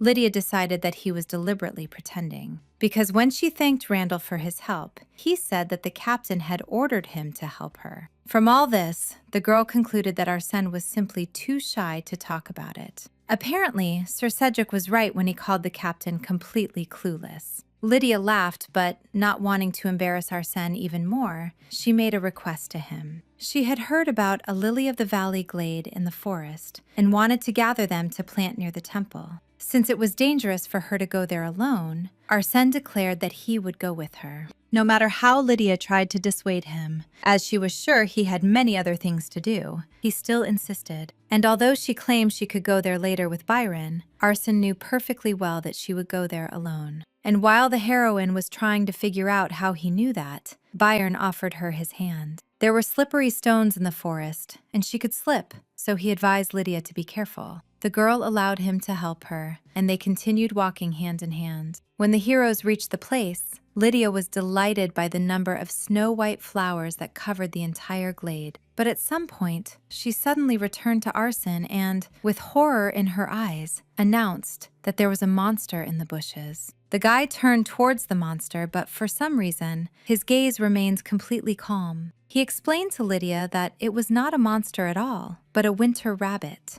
And then the girl suddenly realized that it was with this terrible beast that Arsène had compared her at the beginning of their acquaintance. And although he tried to justify himself, claiming that she looked like those rabbits in winter when they grow fur and become fluffy, Lydia clung to him with a death grip. Then she snorted, crossed her arms over her chest, pouted, and indignantly turned away from Arsène. When silence fell, Byron remembered the purpose of his visit. He asked Lydia if any mercenaries had been looking for her by chance, and it turned out that they had indeed visited her recently. Arsène told the girl that these were the Emperor's spies and promised to drive them out soon, but still advised her to be on her guard. The heroine became curious how he intended to do this, as these people might suspect that he was hiding something in these lands. And if so, then next time Richard could send people openly, and if any of them remembered the servants of the Byron house, it could create problems. Therefore, Lydia suggested that Arsène make the spies leave of their own free will.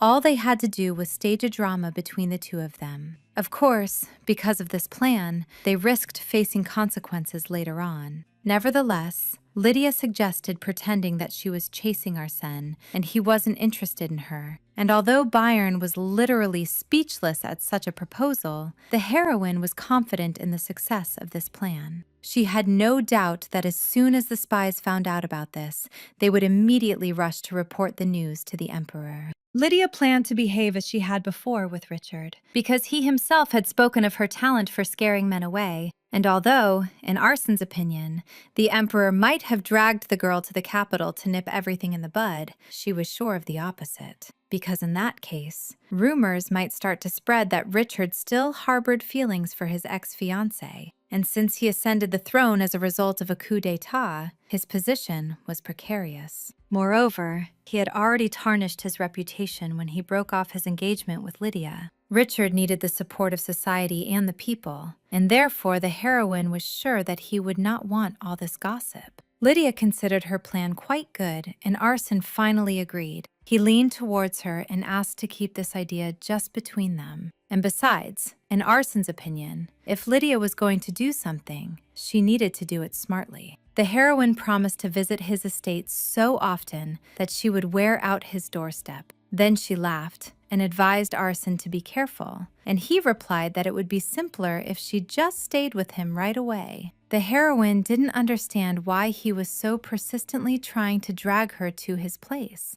According to the girl, someone might have thought he was courting her.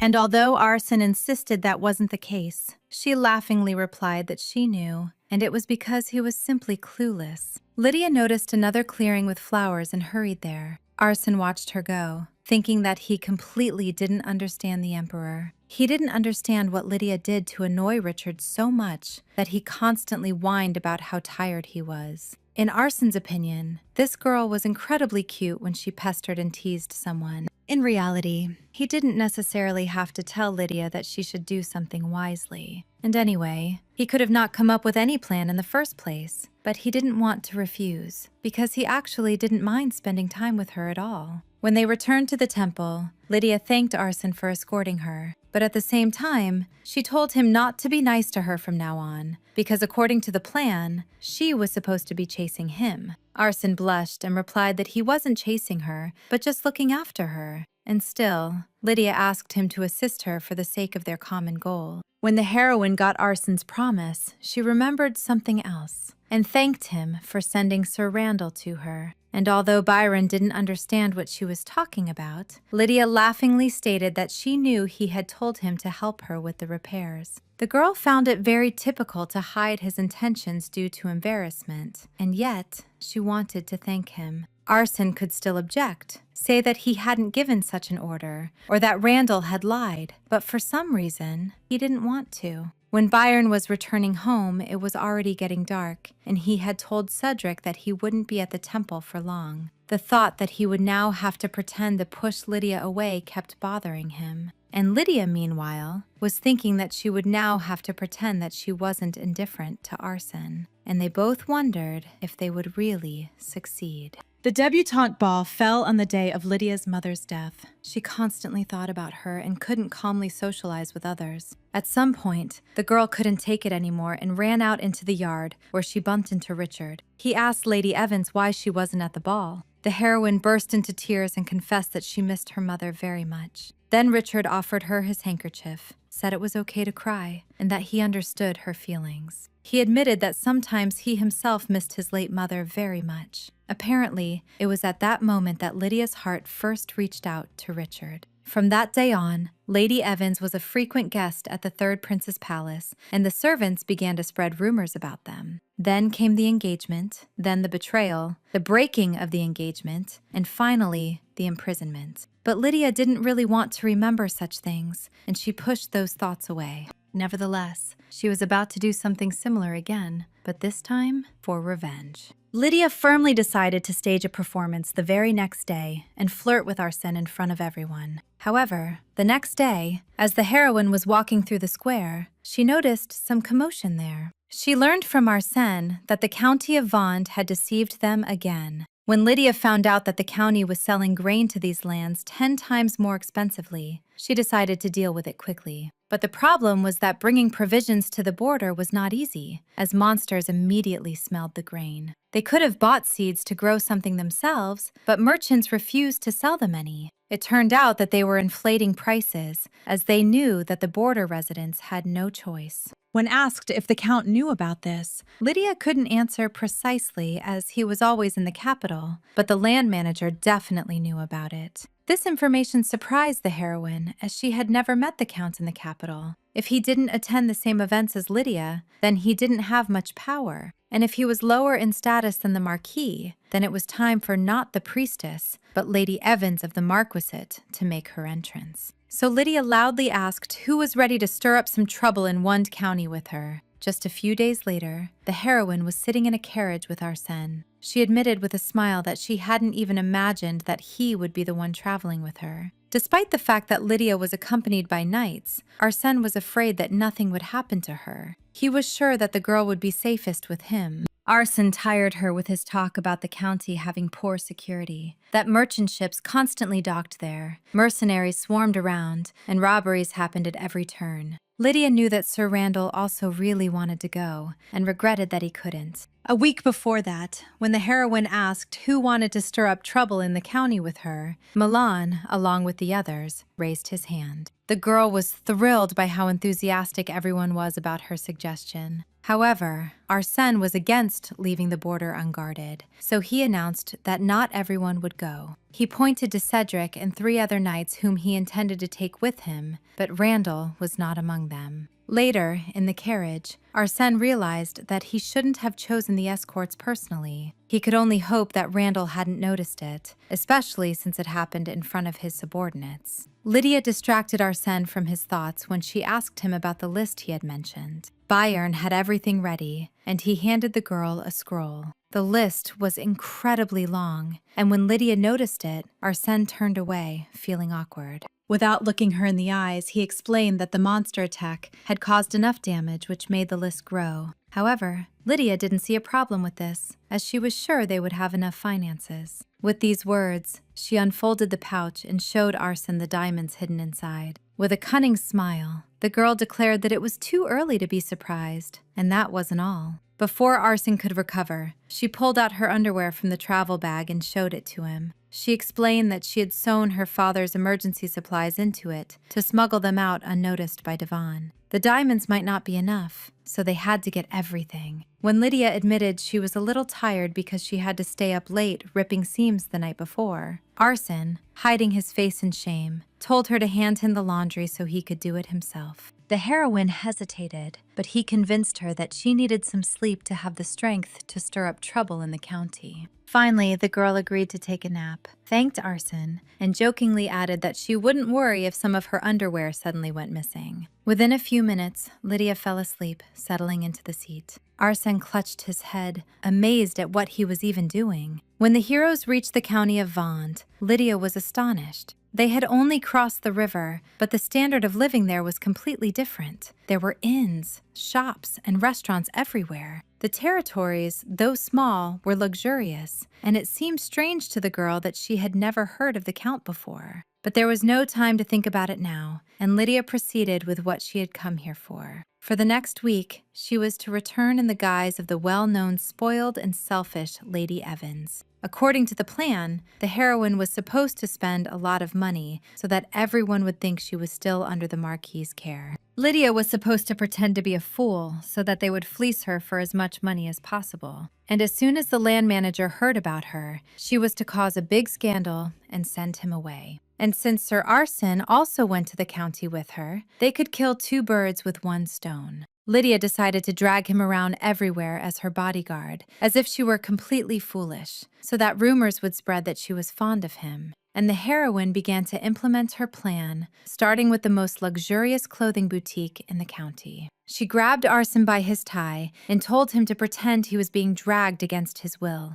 According to Lydia, no matter what she did, he had to act as if he didn't want it. And if he couldn't manage that at all, the girl advised Arson to simply maintain a poker face. However, when the heroes entered the boutique, they encountered a problem, as the consultant informed them that they do not sew robes for priestesses. Cedric explained to the woman that this lady was the daughter of Marquis Evans. It was obvious that rumors about Lydia Evans becoming a priestess and leaving for the borderlands had already spread throughout the empire. The heroine gathered her thoughts and, with a face ready for a scandal, asked if the atelier didn't do custom orders. The consultant immediately changed her attitude and rushed to the client, claiming that since a priestess had graced them with her presence, they would do anything for her. Lydia capriciously announced that the temple had only provided her with one outfit, but she needed at least 3. A moment later, she was presented with a variety of fabrics to choose from. But Lydia continued to act like a spoiled girl and criticized every fabric offered. The consultant stood aside, trembling and not knowing how to please her. Finally, Lydia chose a suitable fabric for herself, the most expensive one in the store, imported from abroad. The consultant suggested adding lace to the sleeves and pleats to the neckline, but the girl discontentedly stated that she didn't want to look too pretentious. Then, she ordered pearls to be added to the collar to make it look neater.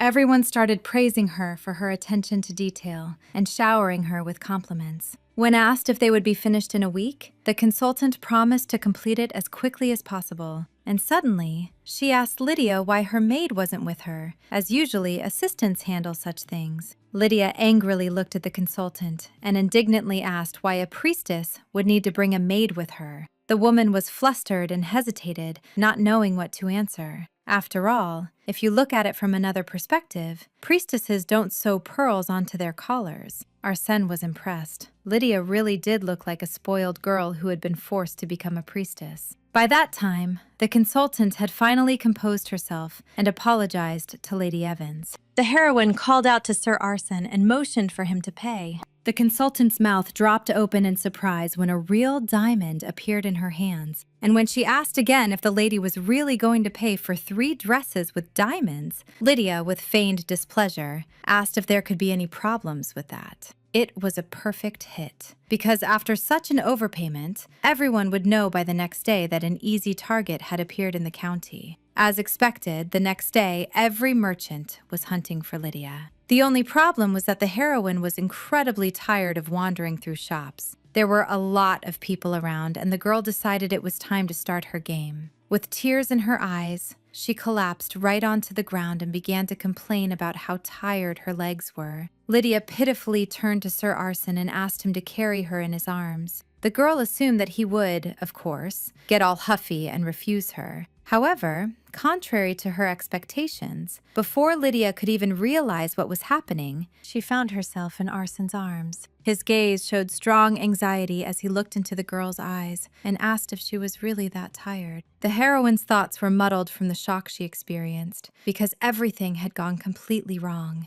Arson silently carried the girl to her room, then asked her to get some good rest and wished her all the best. Lydia was initially taken aback, and then she rushed after him and grabbed his arm. The heroine pinned the captain against the wall and started scolding him. She explained that she was just trying to follow the plan and pretend to be hitting on him, and for some reason he immediately picked her up. Arson, bewildered, admitted that he thought it wasn't a game at all because Lydia's face was very pale. But in the girl's opinion, that didn't matter at all, and he should have pushed her away no matter what. And yet, Arson worried that she might have actually been hurt, as it was hard to tell if she was playing or not. Lydia insisted that if she were truly hurt, they could simply call a healer. Arson grabbed her hand and asked what if something happened to her in the meantime. The heroine turned away from him, pulled her hand back, and then suggested they come up with a special signal for such cases. After a little thought, the girl suggested using a wink to make it seem even more like she was seducing him. From then on, as soon as she winked, Arson would have to push her away. And although it definitely looked like seduction, Byron found this signal inappropriate. But when Lydia asked what was wrong with the wink, he suddenly blushed. Finally, Arson, without looking the girl in the eyes, admitted that when she did that, he absolutely didn't want to push her away. Nothing else should have been expected from him because it was too sweet a signal to act rudely after it. Looking at Lydia's surprised face, Arson laughed because she, as he had thought, was still very much like a rabbit.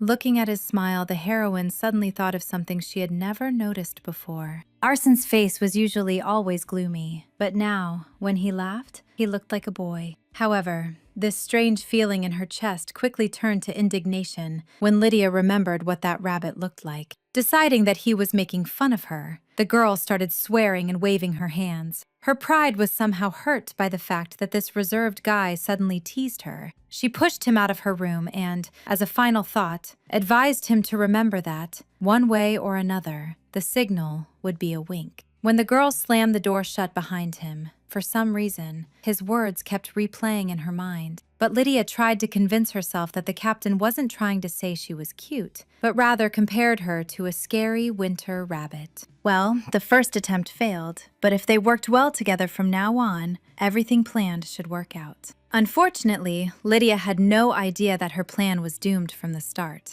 because that very evening at dinner, the knights were discussing the day's events. Before, their captain hadn't even looked at the lady, and the men were sure that if people from the capital had seen this, they would surely have fainted, because he carried her as if she were a precious jewel. And although the knights believed that Lady Evans needed to understand Arson's feelings as soon as possible, in Cedric's opinion, it wasn't that simple. He was sure that the captain himself didn't realize what he was feeling, so his friends decided to give him a push. The delegation had been on the Count's territory for 3 days already. Rumors must have spread by now, and Lydia decided it was time to go to the merchant for grain. She told everyone to stick to the plan and not to stop her, no matter what she did. The heroine came to the market and asked the merchant the price of potatoes. The man replied that he usually asked for 10 nan in gold for a box, but for the lady, he would let it go for 8. But Lydia remembered perfectly well that the price for a box should have been 20 nan in silver, so she asked the seller if he wasn't asking too much.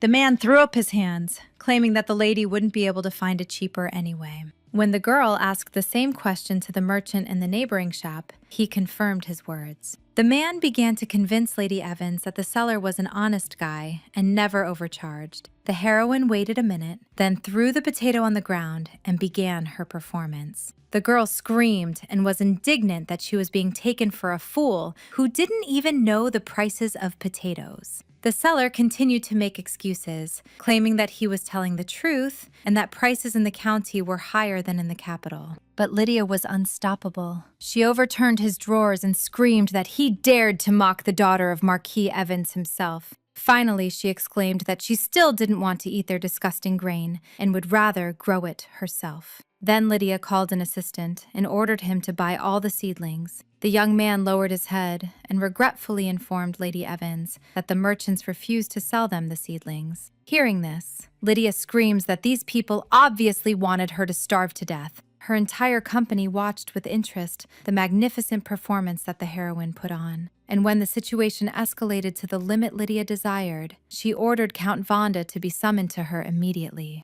Rumors of the incident at the market quickly spread throughout the county, and upon hearing the news, the Count's representative immediately sent Lady Evans a letter inviting her to his estate. But Lydia, in anger, tore up the letter, declaring that the Count should come to her and not the other way around. The girl threw the scraps of paper in the messenger's face, turned around, and hurried to her room. And since everyone was just gathered, she decided to try to implement her plan again. Lydia turned to Arsene, winked at him, and complained about pain in her legs and arms, because of which, she said, she would hardly be able to fall asleep. And although the heroine expected everyone to understand what she had in mind, everything went wrong again. The knights began to say in unison that she had overexerted herself while pushing boxes at the market, and offered to leave such work to them from now on. Cedric picked up on their words and advised the captain to give the lady a massage. The heroine was shocked by how incorrectly the knights had interpreted her words, and she was missing it when suddenly Arsene himself declared that it sounded quite reasonable. He easily picked Lydia up in his arms and offered to carry her to her room in that case. The girl looked at him in shock and whispered, asking what he was doing and if he hadn't seen her signal. Convinced that Arsene had seen everything perfectly, she reminded him exactly how he should have behaved after her wink. Lydia genuinely didn't understand how he could just agree to all of it, and when asked if he was also going to give her a massage, Arsene answered in the affirmative. And then Byron suddenly added that this was exactly why he had come, completely confusing the girl. When they entered the room, Arsene sat Lydia on the bed, suggested she lie down and stretch out her legs, and then rolled up his sleeves. The girl couldn't believe he was actually going to give her a massage, and not even of her hands, but specifically her feet. Arsene insisted that her muscles were overstrained from anxiety, and this would help relax them. Lydia completely didn't understand what was happening. Earlier, this same person had scolded her for wearing pajamas, and now suddenly he was going to give her a massage. Arsene, in a stern voice, told her not to think about strange things. Stating that she hadn't been thinking of anything of the sort, the heroine stretched her legs out on the bed. With her whole demeanor, she tried to show that she was absolutely calm and nothing unusual was happening. Finally, Arsene began to slowly massage the girl's legs. For a while, she lay silently, and then discontentedly declared that if he continued to massage them with such force for even a whole day, her muscles wouldn't relax. According to Arsene, her legs weren't like Milan's and Cedric's. They were too thin, and he was afraid of breaking them. Nevertheless, he promised to apply more force and asked her to tell him if it hurt. Now it was a perfect massage, and Lydia asked Arsene to keep up the good work. Byron continued, and then suddenly asked the girl not to use pain as an excuse anymore, because he couldn't distinguish pretense from real pain. Lydia got angry and reminded him about the signal they had agreed upon earlier. And despite the fact that the heroine had already prepared several similar operations, Arsene suggested she prepare new ones in that case. The girl pouted indignantly, because she was the one who had to plan everything, and according to her, it was impossible to even talk to him. This remark surprised Byron, as it seemed to him that they communicated perfectly. Stating that this was why it was so difficult, Lydia turned away. She lay there, wondering how she could play the seductress if she could no longer pretend to be hurt. Perhaps she could invite him for tea, or beg him to go on a picnic together. Perhaps physical contact could also work, because then he would surely push her away. When Lydia's legs relaxed, Arsene offered to massage her hands. But the girl didn't answer, and only then did he notice that she had fallen asleep. Arsene sat down next to her on the bed and wondered if Lydia had relaxed too much, being in the same room with a man. Although, perhaps, it was he who was not cautious enough. Going together to pick flowers, giving her a massage, and staying by her side under the guise of supervision. At some point, Arsene began to think that the reason was elsewhere, and it wasn't that succumbing to her influence was unpleasant, but he wasn't sure if it was permissible. Given his secret, danger could arise at any moment, and Byron doubted he could afford such a luxury. He understood his position and had no intention of crossing the line. As he covered Lydia with the blanket, Arsene suddenly realized that, ironically, he didn't want to stop. The next day, Lady Evans was visited by Count Vonda's representative, Ruzan David. He agreed to give the priestess anything she desired, and all she had to do was say what exactly she wanted.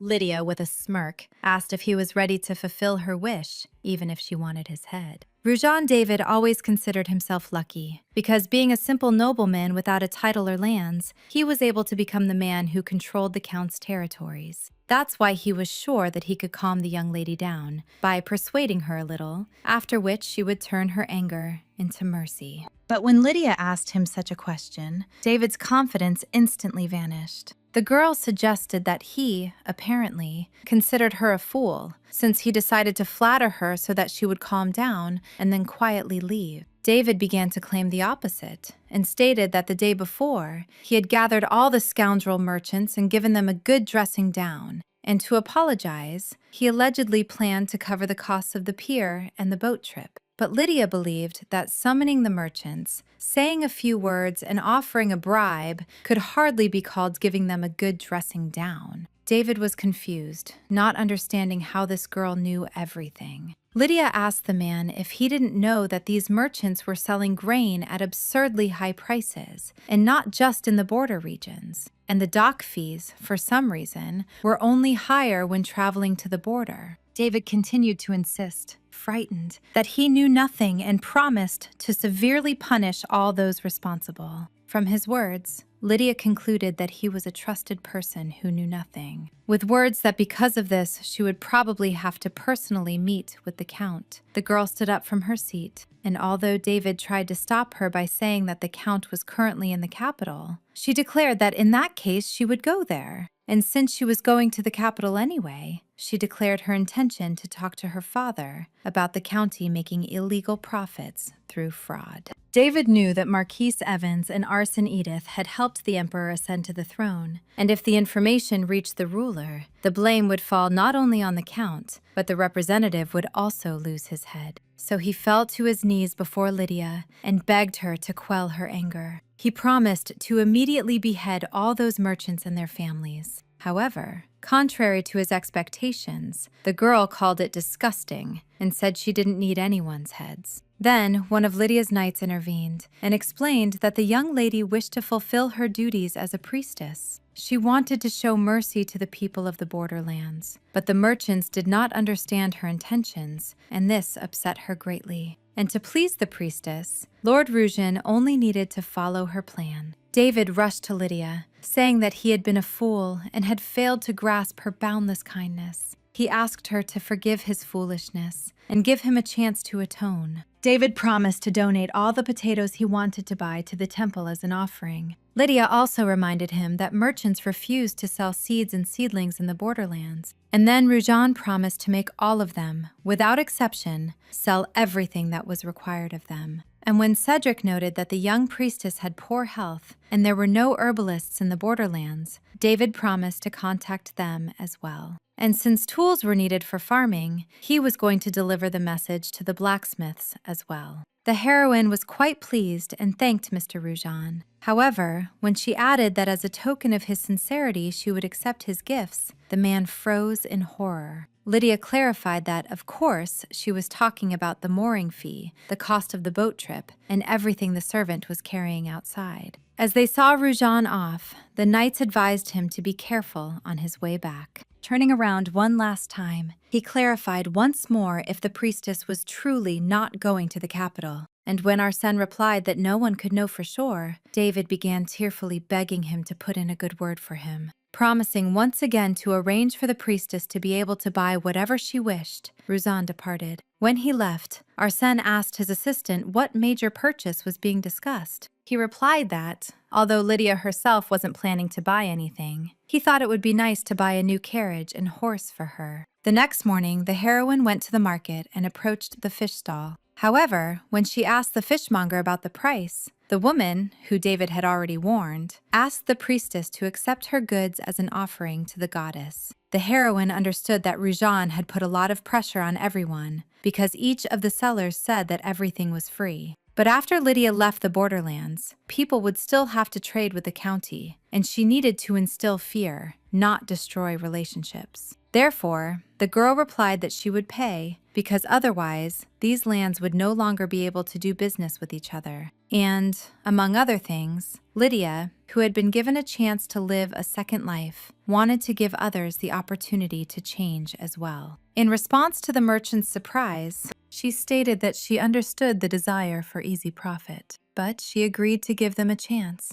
hoping that such foolishness would not be repeated. With these words, the girl poured a handful of coins into the merchant's palm, and the merchant, pressing her hand to her chest, thanked the priestess. However, Lydia added in conclusion that if this happened again, she would no longer let them get away with it. Soon, the delegation from the borderlands gathered enough provisions to ensure that people would not starve this year. Arson asked the young lady if she wished to buy anything else. Lydia replied in the affirmative, but warned that the item was quite large. Arson clarified if she meant a cart or a carriage, but his guess turned out to be incorrect. Lydia stated that what she wanted was in that direction and pointed to the left. The knights, led by the captain, looked around, and genuine surprise appeared on their faces. In that direction was the forge, and Arson assumed she wanted agricultural tools or a sword. However, it turned out that Lydia wanted the entire forge itself. The girl knew there was a forge on the border, but in her opinion, it was too small to develop a mine. Grandfather Robert inspected the borderlands and confirmed that there could indeed be magic stones there. If word got out, everyone would flock to the border, and it would be difficult for Arson to maintain control there. But purchasing equipment for mine development could accelerate the spread of rumors, and everything needed to be resolved secretly within the border area. When asked why she needed a forge, Lydia asked them to consider it a woman's dream, because everyone dreams of having one. And although none of her companions understood who could even dream of such a thing, the heroine declared that she would lie on the ground and cry if they didn't let her buy the forge. Arsène gave in and told his assistant to go to the owner. And while the knights were busy buying the forge, the heroine went into a cafe to rest. She liked the place, with its pleasant atmosphere and delicious desserts. But Arsène, who was sitting opposite her, kept looking around for some reason, and the girl decided that he was bored with her. In reality, Byron was just surveying the area, but he simply stated dryly that it wasn't true. Since that was the case, Lydia suggested he feed her some cake and playfully winked. Last time, Arsène told her not to pretend to be sick anymore, so the girl decided to act spoiled. And although she expected him to pretend that he didn't like it at all, the guy reached for a fork and asked if strawberry cake would do. The heroine gritted her teeth and asked why he was acting this way. Arson came to his senses, asked for a second chance, and Lydia repeated her request. After a few seconds of silence, the guy forced out a dry refusal. Lydia was shocked by how he did it, so she suggested he try again. Looking her straight in the eye, Arson stated that he was against it, that it was problematic, and asked her to stop. And then the heroine realized they had big problems, because Byron was playing so badly that they probably couldn't even fool a dead dog. But judging by his face, he didn't even realize what the problem was. The heroine decided to change tactics and suggested that from the moment she gave the signal, he should frown slightly, freeze for a couple of seconds, and then order someone else to do it. And if there's no one around, then do it himself, frowning and pretending as if he's being forced. Arson speared a piece of cake with his fork, frowned, and offered it to Lydia. The girl ate the cake, but she still felt like something was wrong. At that moment, Arson looked more like someone who simply hated cakes. The heroine sadly thought that with such an approach, it would not be easy to deceive the Emperor's spies. And while she was pondering another plan, which she thought was quite good, Arson suddenly reached out and touched her cheek. The girl froze for a moment, but he explained that she had cream on her face. And suddenly, a realization dawned on Lydia, because before, she thought Arson understood nothing. But, just like last time, everything worked out too well for him. His behavior with women was so natural, as if he were talking to a knight. From all this, the heroine concluded that Arson saw her as a comrade. She once again convinced herself that he had no reason to see her as a woman.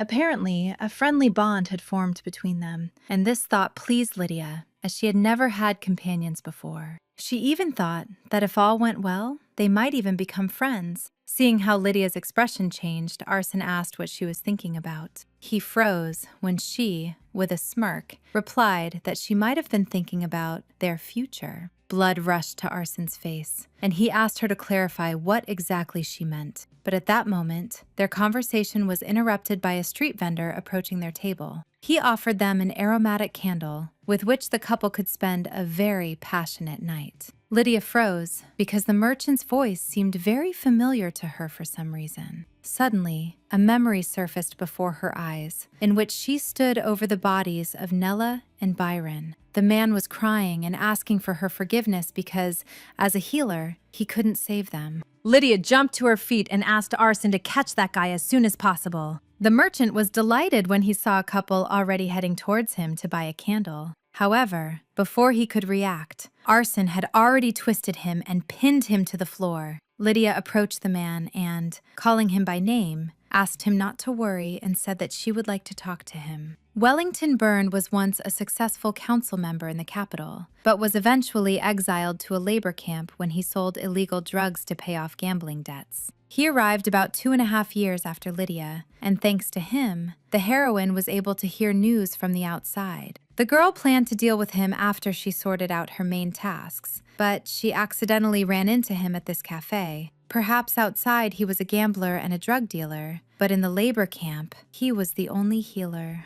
When an epidemic swept through the empire, claiming countless lives, he walked through that hell, trying to save at least one more person. In the end, Byrne died caring for patients until his last breath, so Lydia wanted to give him a chance to live a new life. The knights were surprised when the captain and Lady Evans returned, and they weren't alone. Lydia introduced Wellington Byrne to everyone as her acquaintance, a healer. She asked the knights to leave as she wanted to speak with the man alone. Wellington sat opposite the girl and rather tensely asked if she really knew him. Lydia answered in the affirmative, but refused to say how exactly she knew him. She admitted that it might seem suspicious to him that she knew him well, even though she was completely unknown to him. But this, according to the girl, didn't matter. What was important was only that she was ready to pay off his card debts. Such a statement didn't just surprise Wellington, it shocked him. But Lydia added that she wouldn't do it for nothing, and from now on, he would be forbidden from selling illegal medicines. Furthermore, the girl wanted him to go with her to the border and work there as a healer. There was only one healer at the border, but even he relied on folk remedies, so someone with more professional knowledge was desperately needed there. And although Wellington was very grateful to the priestess, he didn't understand why she would give such an opportunity to a man like him. He saw no benefit in any of it, but Lydia thought otherwise, because the border needed a healer, and no one but him would want to go so far away. Moreover, according to the girl, she was just thinking about starting some kind of business. Having piqued Wellington's interest, Lydia confessed that she knew how to cure the white spirit's disease. Initially,